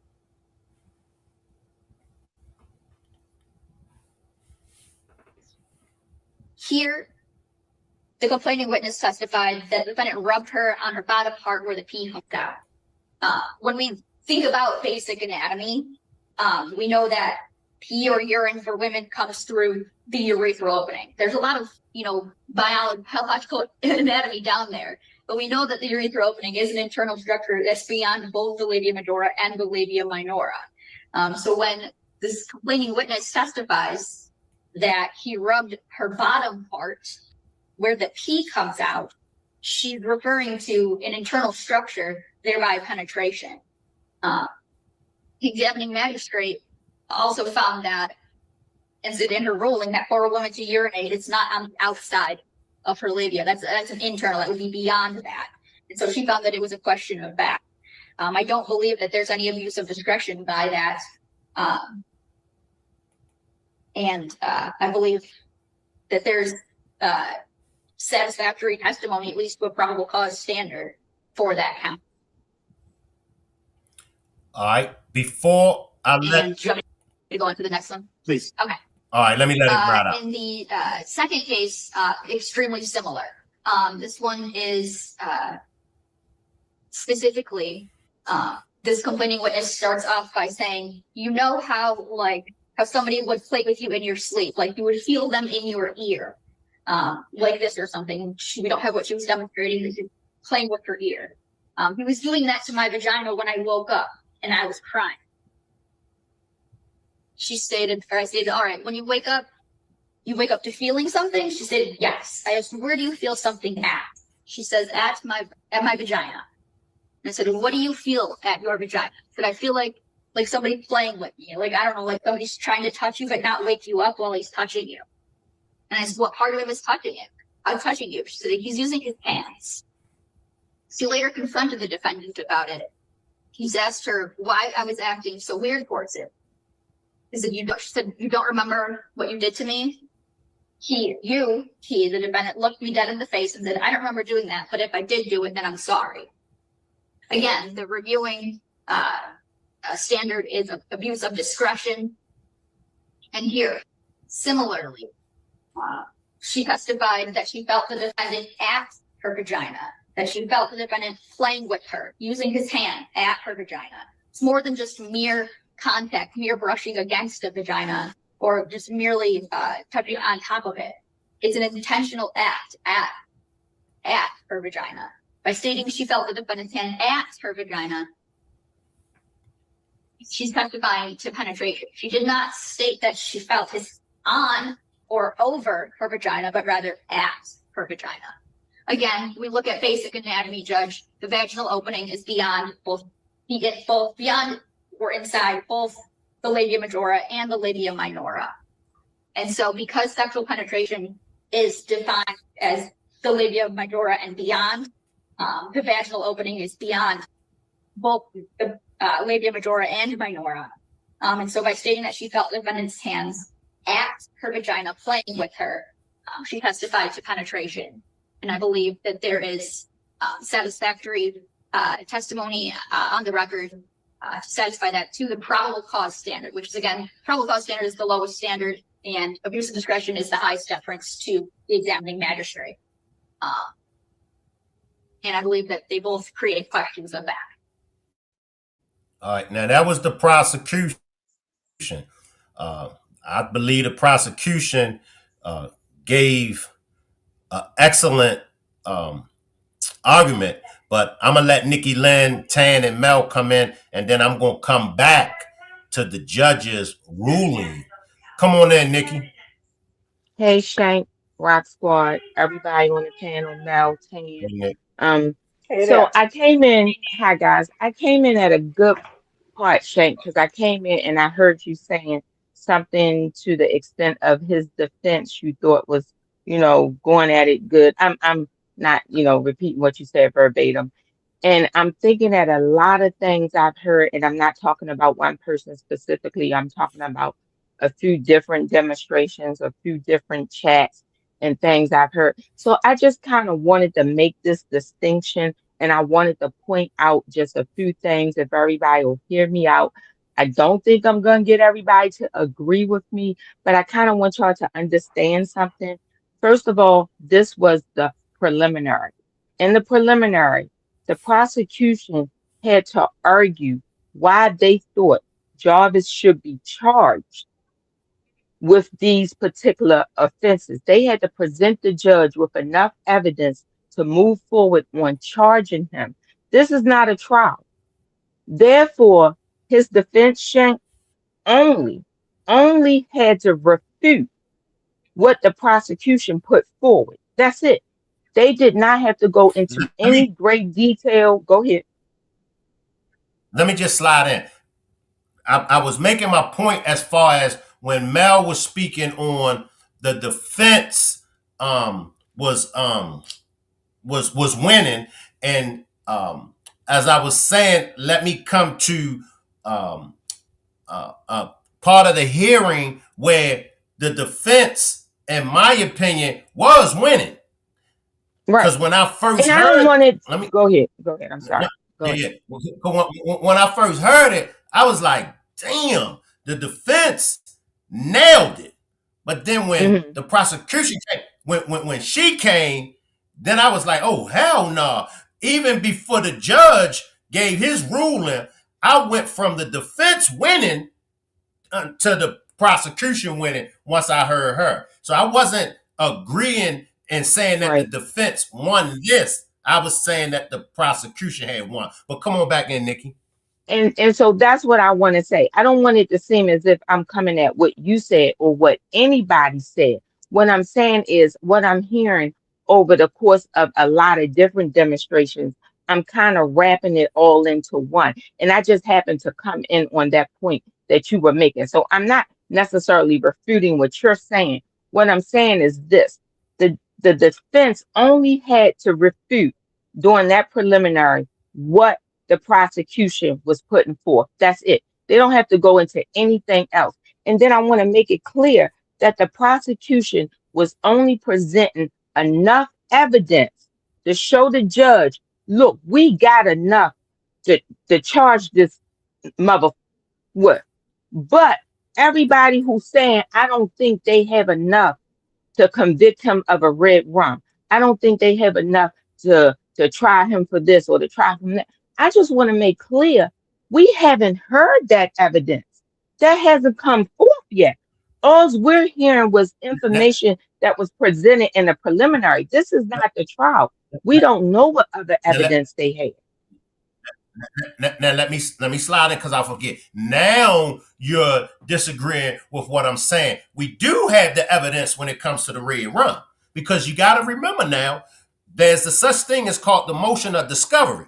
Now, in that motion of discovery, hold tight, Nick. In that motion of discovery is everything that they had from the beginning. Now, they can't come later on when it comes to trial with new evidence, because that's the whole purpose of the motion of discovery, so the defense can prepare.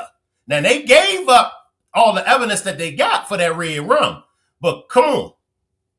Right. So what you're saying is they've handed over all the exculpatory evidence. I agree with that. They have to give the defense everything that they found so the defense can prepare. But what I'm saying is the case wasn't presented in court yet to show how they're going to argue this case, what motives they're going to say he did or did not do, how he presented it, what he did to actually do or do. Again, I'm trying to choose my words carefully, guys. Do against Naziah. So my argument is, again, not against anyone in particular, because I'm just hearing a lot of different things, but I keep hearing they don't have enough evidence against him. They can't find him guilty of this. He didn't do this. And it's the same argument I have about Shannon helping. I don't know if she helped yet because we have not heard that information. This, again, is a preliminary. We're not going to get all the meat in the preliminary. We just going to get enough to say, Judge, we have enough to go forward with charges against him. And then if we go to trial, then that's when we're going to get all this meat. And so I've listened to a replay the other day where people are saying, yeah, I wanted to go to trial. I almost wanted to go to trial also, because I want to hear what other evidence they have, not the motion of discovery, because they could present a nice little packet of information of what they found, but how is it going to be presented? How are they going to parlay it to us? How are they going to show us how does this fit? So all I'm arguing is, I don't know how we can anybody can sit here and say he's guilty or not guilty. Now, we do know he's guilty because of the text messages. So I agree with everybody saying he's definitely guilty of the sexual assault. He absolutely is. But how we can discount him being guilty of a red rum when they haven't presented that in trial yet? That's all I'm saying. So, and again, my point was just based on what I thought I heard you saying, that his, defense team was coming out strong. They better come. They better come hitting heavy. And he has public defenders, guys. But all they had to do right then and there, their main job was to try and show at the preliminary why he should not be charged. That's it. Why he should not be charged.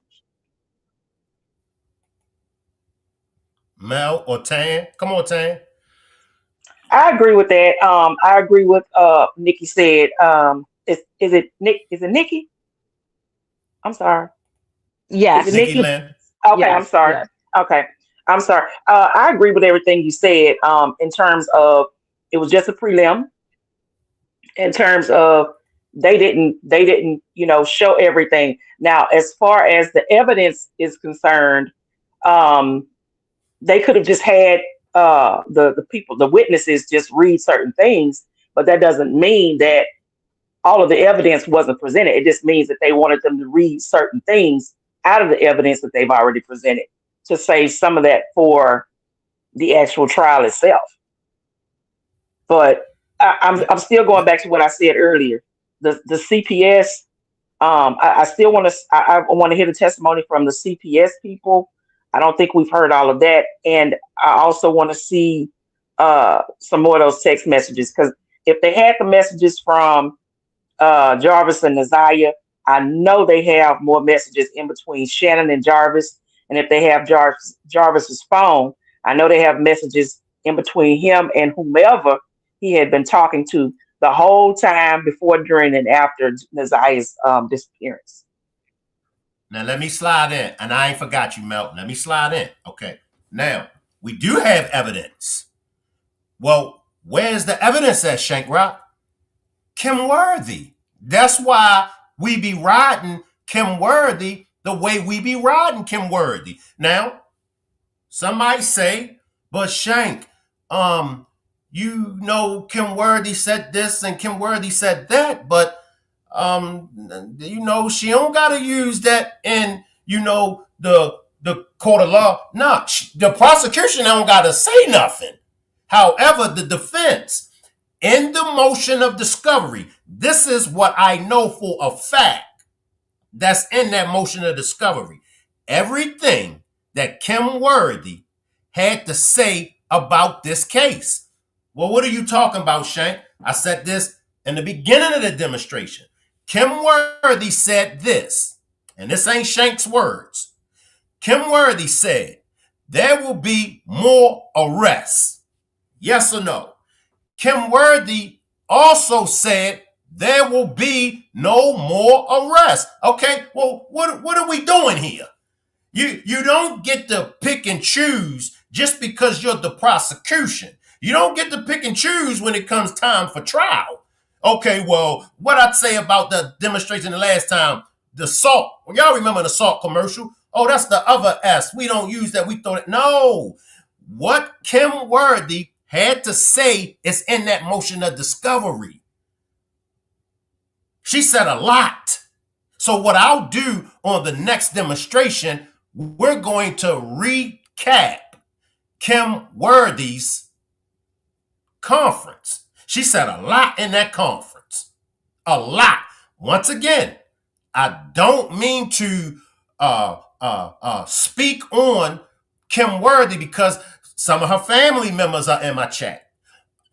Some others that love Kim Worthy. I'm not speaking bad on Kim Worthy as a person.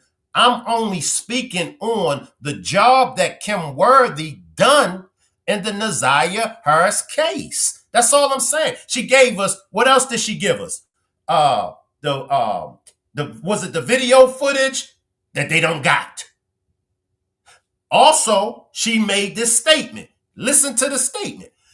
Jarvis went into the hotel. Jarvis checked into the hotel. And Naziah Harris was never seen again. She never said Jarvis and Naziah was seen together. She never said that. So that's why I love backtracking. Because when you backtrack, you'll be like, huh? And that's why everybody at first was, how in the hell did Naziah go in the hotel but never came out? Because she never went in the hotel. Kim Worthy never said Jarvis and Naziah was seen going in the hotel. And only Jarvis was seen coming out. She never said that. So I'm going to let you come back in, Nikki. I got to come to Mel, Nikki. Let me come to Mel. Come on, Mel.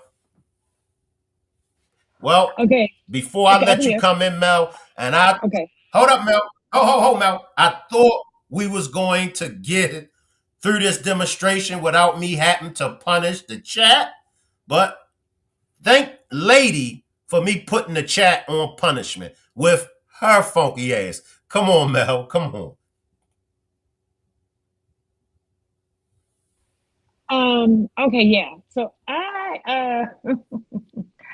y'all had so much conversation. I forgot what my thought, but I think let's see. Dang. Yeah, I'm sorry. Go ahead, Tan, because I lost my train of thought. I forgot what I was responding to. I'm sorry. Okay, well, talking about Kim Worthy, basically And what she was saying, Shank was saying that she did say at one point, and I heard that too. She did say at one point people were going to jail, some more people were going to get arrested, and another time she said there will be no more arrests. So I, I don't know whether that was a it might have been a word salad or a play of words, so Yeah. that she could see if anybody else was going to come out. One thing I wanted to ask was, usually because I watch a lot of the first 48, they usually come up with a reward or whatever. So did anybody ever come up with a reward for the whereabouts of Naziah Harris? And if so, how much was the reward? Okay. Yeah. Okay. So um, I want to get to the point of just a different information about more arrests coming and no more arrests. I know that happened some time ago, but it almost brings us back to what I was saying earlier in the demonstration. How we only know the date that they reported her missing, but we don't know when she actually, passed away. We don't know that. So I would think that at that point, she may have been. I don't want to call her like. I don't want to say she's out of line, but she may have maybe misspoken or spoken too soon, simply because of the fact that they don't really know.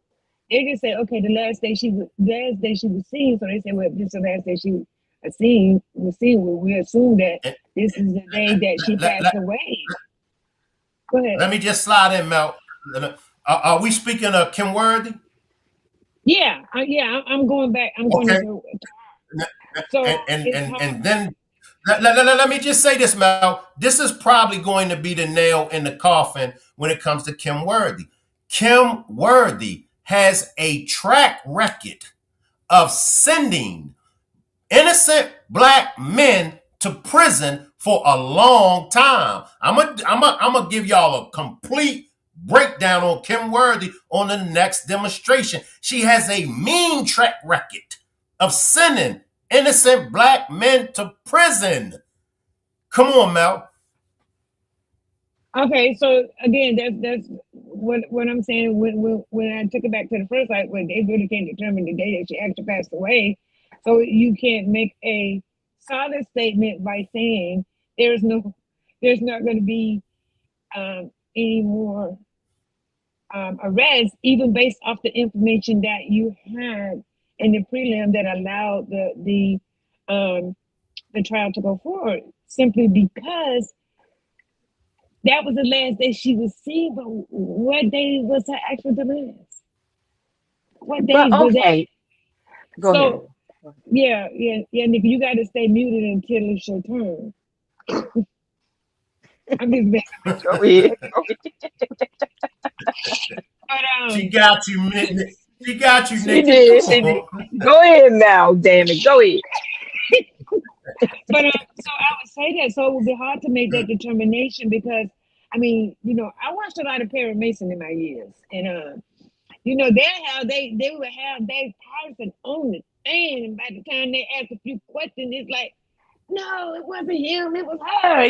So we really don't know because of the unknown, and I think that it's just going to be on the prosecution and the defense to see who is able to, prove or disprove other sides.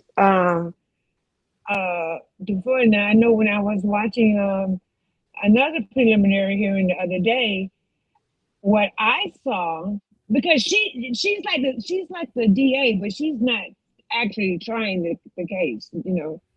So what I saw on that one was where at the end of all of the witnesses, and I would like to say in that preliminary, they brought out everything. So I don't know what they could be holding back in this case, but because they brought everything to the table, and that's how. But the one thing that I noticed was that the prosecution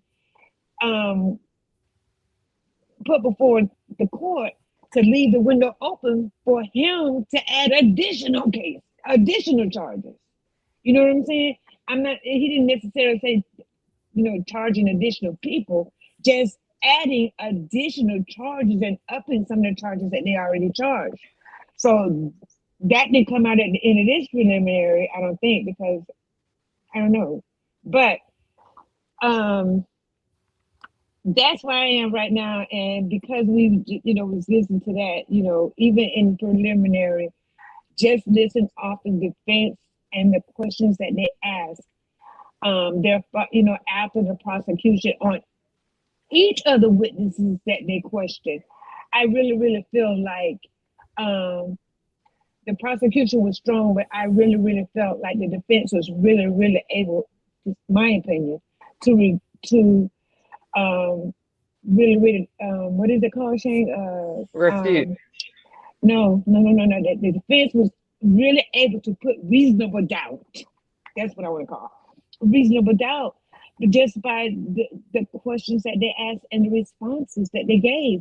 I personally thought that they were the winners of the preliminary, as far as them being able to pose reasonable doubt, even though the prosecution did win because they were able to get the case to go forward. So I'll leave it right there. Is my turn yet, Mel? Yeah, Go ahead. I yield the floor to Nikki. I'm sorry, because I yield the floor to Tammy. Yield the floor to Nikki. I think you're next. Because everything that each and every one of you guys have said can all be true. It doesn't discount what else is going on, though. Kim Worthy can be worthless. I don't know her. I don't know her track record, Shank. She may have gotten a bad deal, bad rap of putting innocent people in jail. That can be true. The second thing that can be true is that Jarvis can be absolutely guilty. With you, Mel, his defense may have put up a lot of reasonable doubt. And you didn't say this, but I'm saying it. But in this instance, in the preliminary, they didn't have to put on a case. All they had to do was refute what was there. That's what I was saying. They didn't have to prove anything. They only had to try and disprove why he shouldn't be charged. Going forward, I don't see how anybody can look at even the little bit what we know, because that's what I'm saying, Shank. Regardless of how worthless anyone may think that Kim Worthy is, because the only reason I might think she's not doing her job is I think that she's not going after everybody that deserves it. But I don't know, because I don't know if this is the end. I don't think that we've seen everything that's coming. And that's addressing you, Tan. I don't think we've seen the 80-something witnesses they're telling us is coming. We didn't see 80-something witnesses in this preliminary. We didn't see all the gigabytes of information and data they said they had. I don't know if she was going to tell us whether or not Naziah actually went in that hotel or came out afterwards or not. Because again, this was just the preliminary. But what I'm saying is, what I really don't understand is how anybody can look at the evidence that we do have, that they did present, and say that Jarvis may be innocent. He's certainly not innocent of what we do know. Now, if y'all don't want to hang a hat on his head that you don't think he deserved, if you don't want to put this charge on him of red rum because you don't think they presented the evidence yet to prove it, I get y'all. I'm with you on that. But to suggest that he may be innocent of something, he's not innocent at all. We see the messages, which leads me to my last question. And this is for anybody in the chat and those of you who are on the panel who feel this way, because I keep hearing people say it. They don't think that was Naziah behind all those text messages. And my question to any of you is, so what? Even if it was Shannon, Jarvis thought he was talking to Naziah. But let's just say it was Shannon behind any of those text messages. How does that absolve Jarvis of any guilt, of anything he did when he thought he was messing with a little girl.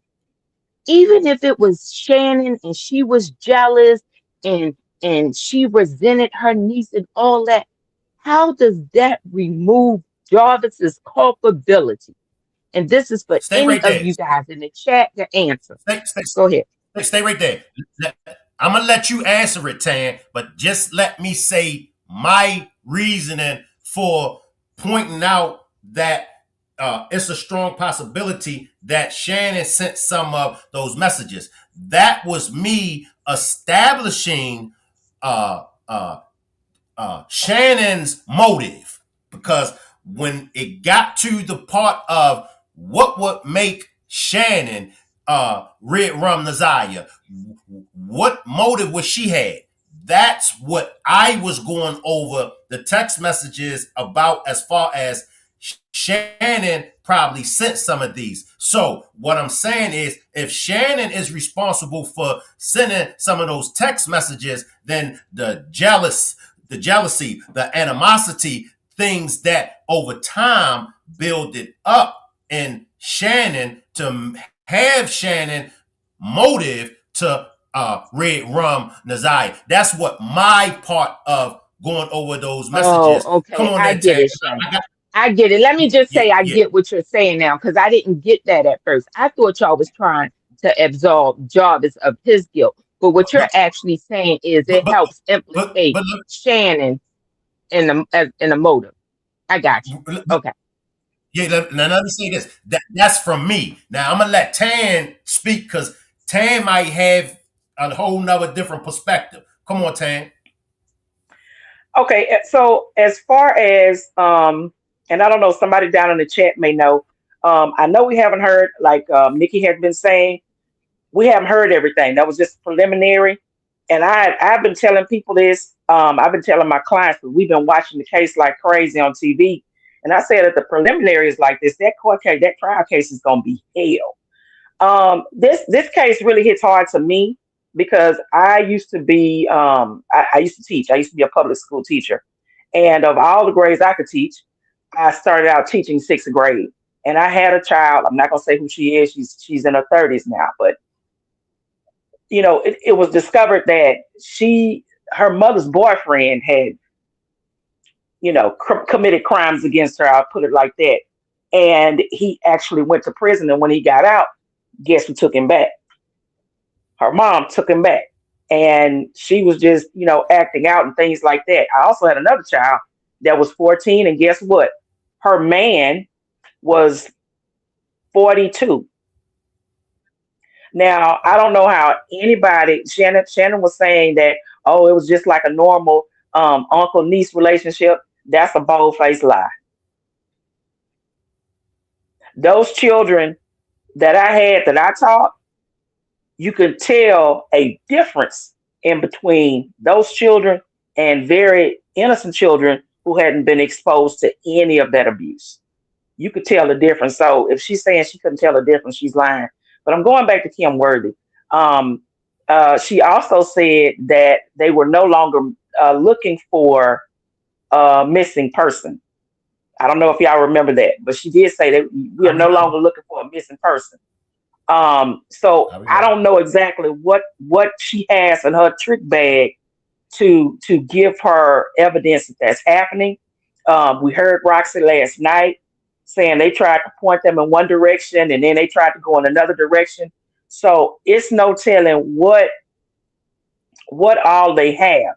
Now, I have heard this as well. Well, let me go back to what I said earlier. And it's all coming back around, but it's a bigger picture.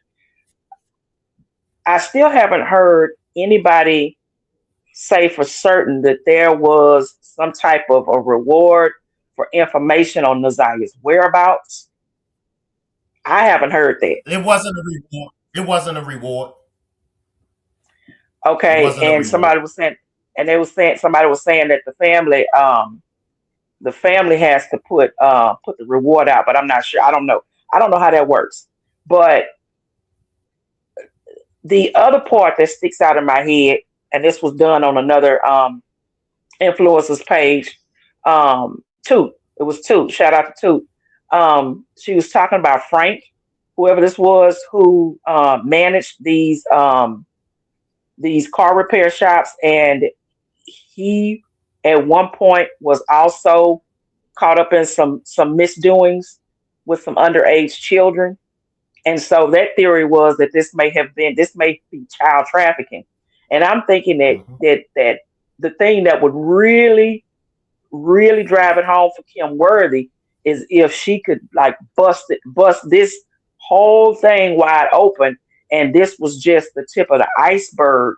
You know, Jarvis was just like the opening of the door they could kick in to actually get the rest of whatever this traffic ring is.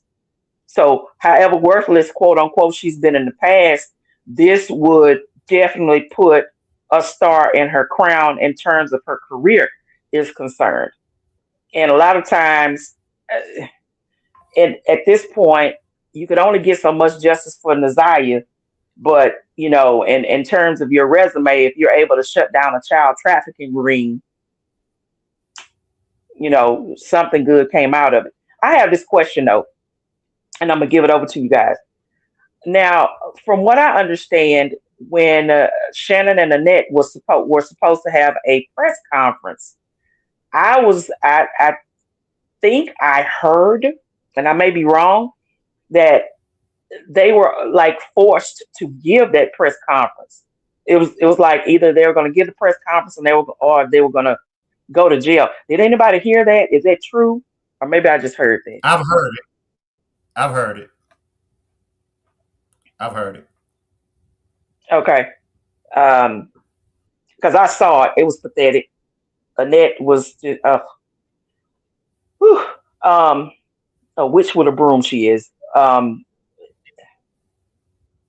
don't know why they won't give a reward though. I think if some money starts dropping,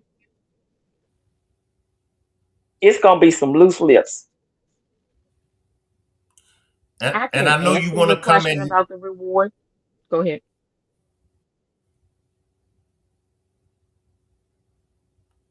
Go ahead real quick, Nikki, because I want to go back to the judge so I can play the judge's ruling on the prosecution and defense. Come on in real quick, Nikki. I was just going to say, as far as Kim Worthy saying that they're not looking for a missing person, well, to me, it's always been suggestive once they charge Jarvis with the red rum that they believe Naziah is gone. So that's the first thing. So the reward, again, to me, I don't think they're offering a reward. The family could always offer a reward. You can't stop that. I don't think the authorities are offering a reward because they think they have the culprit. They think they have who did the crime in custody. So what would they be offering the reward for? The only person they believe they're going to get the answers from are Jarvis. So to answer your question, the reward, to put out a reward to ask somebody if you have any information on this, she's not missing. They don't think she's missing. And they have the person that they believe is responsible. So that's the best answer I could give you from why I think she said what she said and they are not offering a reward. All right. Let the judge give his ruling, y'all, and then I'm going to come back. Your Honor, in all seriousness, we're giving far more biology of the human anatomy than we've ever put on the record at the preliminary examination. All we had at the preliminary examination, they were touched at the area. We have young ladies who, although at the time this happened, may have been too young to describe the actual part. At the time of the preliminary examination, surely they could have said, he touched me on the inside. He forced my panties aside. He touched me on the inside. And in neither case was that testimony ascertained, that testimony was given, that question was asked by either people. So here, all we have is hyperbole. This is what the complaining witnesses must have meant when they said that. Yeah, and I think that is a far reach, and I think surely that abuse of discretion to just simply say they must have meant there was internal penetration. That is an element the prosecution had to prove in each and every case when they charge a CSC in the first degree. In neither case was that proven, was that ascertained. We just had speculation, and to put those charges in front of a jury would simply be wrong, Your Honor. So we're asking you to deny to grant both motions to quash. But I would just reiterate what he's already saying. I think in my case in particular, there's this emphasis on the word at. There's just it's not realistic to say that that's what at means. This comparison between at and over is really not what plain meaning tells us about the word at. At is very different from inside, all of what Mr. Rance really just emphasized. So again, I would object that this should be dismissed today. Right, thank you. All right, well, on a motion to quash, and give a few motions to quash been filed by defense. The court has to review the record for an abuse of discretion. It's already been pointed out. The abuse of discretion standard is it's a high burden. And defense, through their written and oral arguments today, the challenge the efficiency of the evidence presented on the bind over the respective counts of criminal sexual conduct in the first degree regarding the issue of penetration. So the court has had an opportunity to listen to review the lower court record and namely the transcript. So of course, the prosecution at the preliminary examination has the burden to show competent evidence that probable cause exists with each of the elements of the offense. So here, looking at pertinent portions of the transcript, and I'll start with the case where he is the alleged complainant. There's a few pertinent portions of that, again, in the transcript, starting on page 58. And it notes line 20, for answers to the question, he touched my private part where I use the bathroom. Question, okay, and when you use the bathroom, what comes out? Answer, urine. Question, urine, okay, tell me about what part touches you there. Answer, his hand. Question on the following page, okay, what does his hand do when he touches you there? Answer, he rubs my private part with his hands. Question, okay, was this, so when he's rubbing your private part with his hand, is this on the top part? Answer, the bottom. Question, the bottom part, okay? Answer, yes. Question, okay, and in that would be where the key comes out? Answer, yes. With regard to the file where the alleged complainant is AZ, I'm directing the attorney's attention to the pertinent portion of the testimony on this issue of penetration, page 83, line 14. This would be multiple paragraphs into her effective answer, reading, and you know how you like how somebody would play with you in your sleep, like you would feel them. And I think the pertinent part of this answer that's relevant to this determination is the next three words. And again, it's like you would feel them, quote, in your ear, like this or something. He was doing that to my vagina when I woke up and I was crying.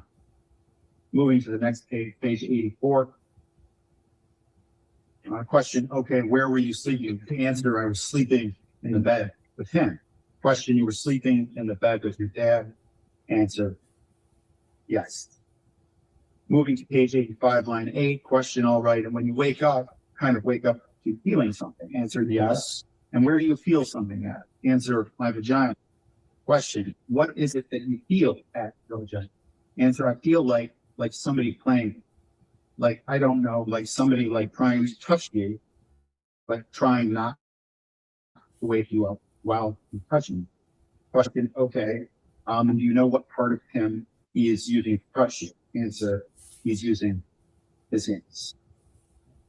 So sexual penetration is defined, that's defined under 7505208R, sexual intercourse, cunnilingus, fellatio, anal, or any other intrusion, however slight, of any part of a person's body or of any object into the genital or anal openings of another person's body but admission of semen is required. And here, based upon my review of the lower court's record and testimony utilized in making the final decision, I think based upon the testimony that I just read in the record verbatim, the examining judge did not use her discretion in binding over on the respective counsel from the second.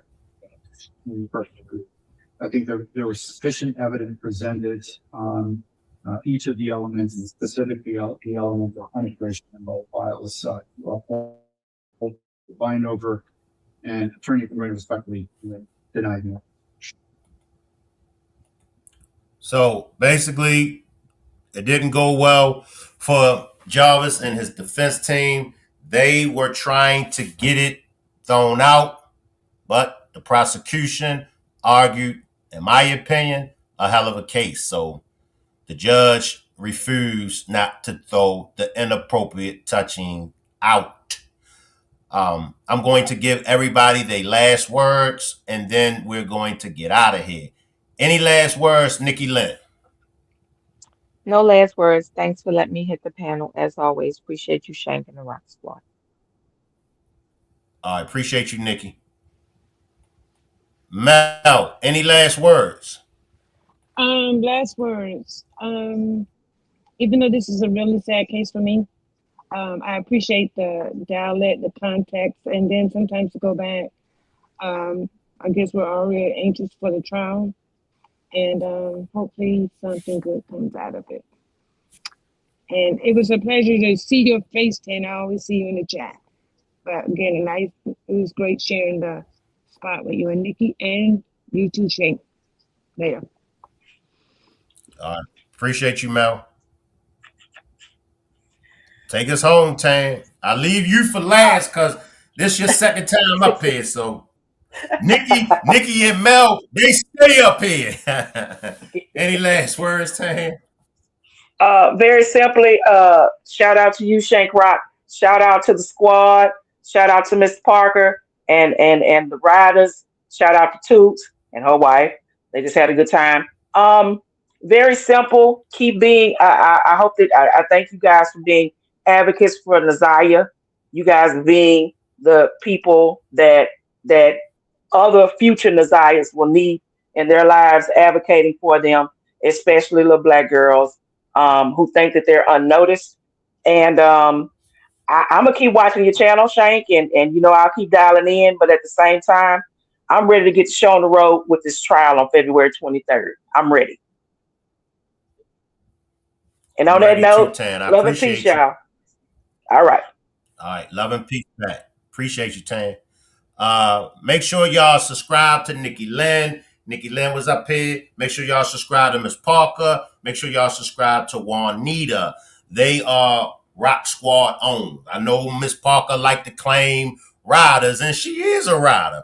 But Miss Parker was a Rock Squad first. But yeah, make sure y'all subscribe to Miss Parker, Nikki Lynn, and Juanita as well. I want to thank Mel, Tan, and Nikki for joining me on the panel. The next demonstration is going to be about Kim Worthy. That's going to be tomorrow at 10 p.m. noon.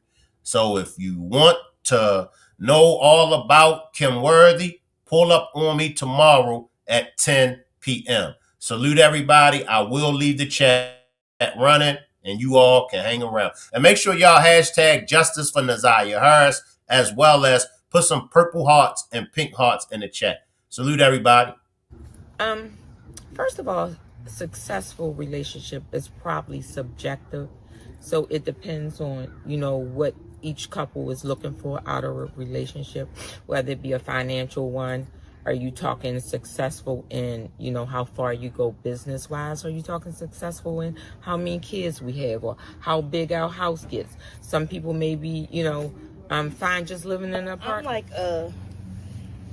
I feel like communication is the key to a successful, first and foremost.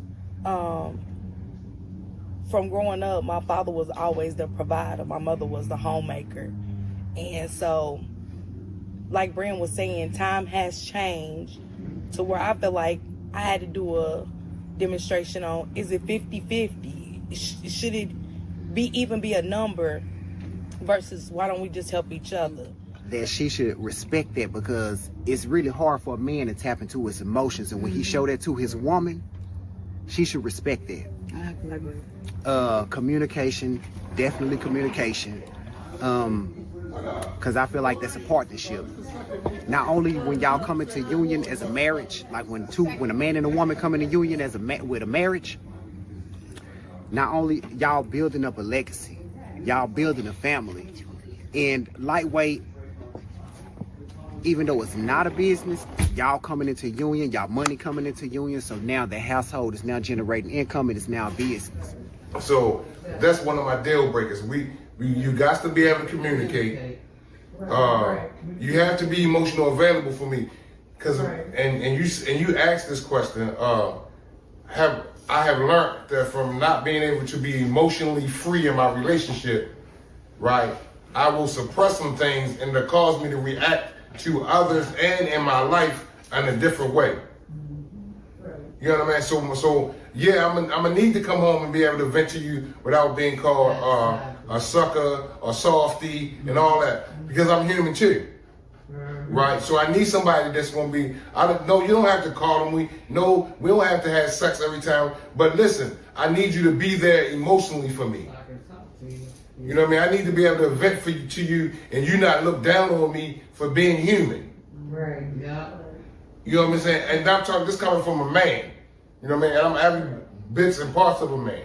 You feel me? So I need that availability, emotionally availability from you, because I'm gonna be there for you. Exactly. You know what I mean? When that shoulder you need to cry on, I'm that shoulder, and I want to be that only shoulder. I don't want her to run to nobody else's shoulder. Thank you. You know what I mean? So them my deal breakers. Like, be the same thing I'm gonna give you. I want back. To be honest, Shank, my main deal breaker as a man is toxicity in a woman. What I mean by toxicity, I'm just speaking from my perspective. I don't like a female that's ghetto. I don't like a female that's always yelling, cursing. Because I've dealt with someone like that before, and she was a real piece of work. And I said, as I got older, I said I will always make sure if anybody I've ever dealt with, I can't deal with the toxicity at all. Like, you're not a female that doesn't, you want to act more like a man and you act like a female, you know, being aggressive, and that's my main deal breaker, is a real toxic female. That's my main thing. I can't deal with that as a man. Men have feelings too.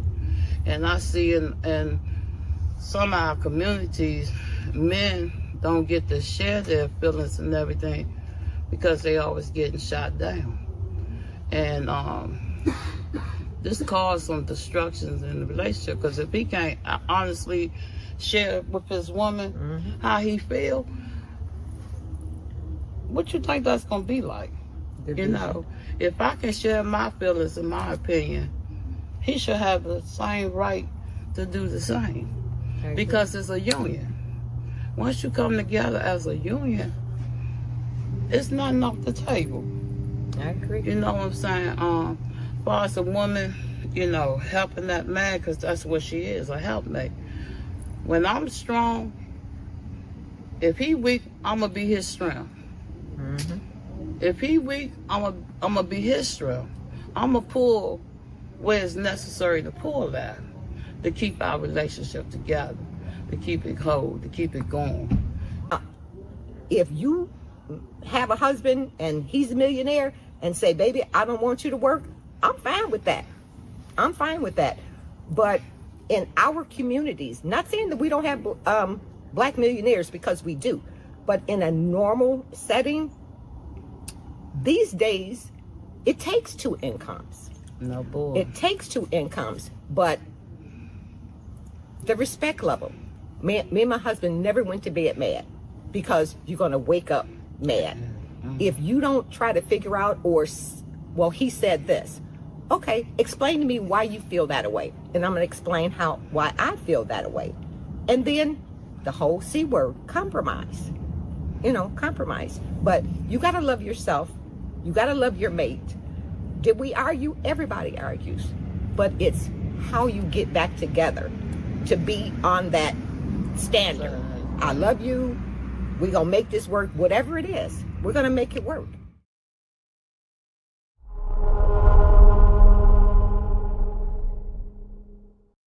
Shank Rock is the wave of the future.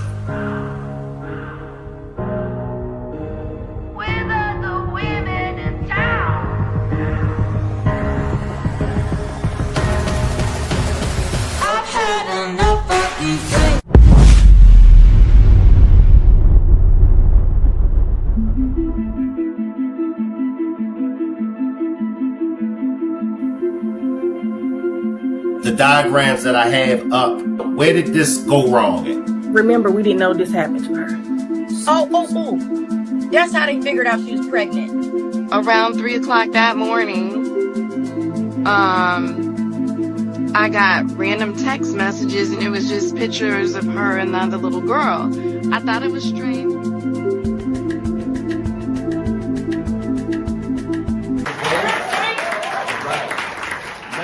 Some of y'all might say, who is Shank Rock? Shank Rock is black media. Well, what is black media? Black media is all about allowing black people to be themselves first. It's not about race. It's not about religion. It's not about politics. It's about doing what's right. It's about holding those that needs to be held accountable to be held accountable.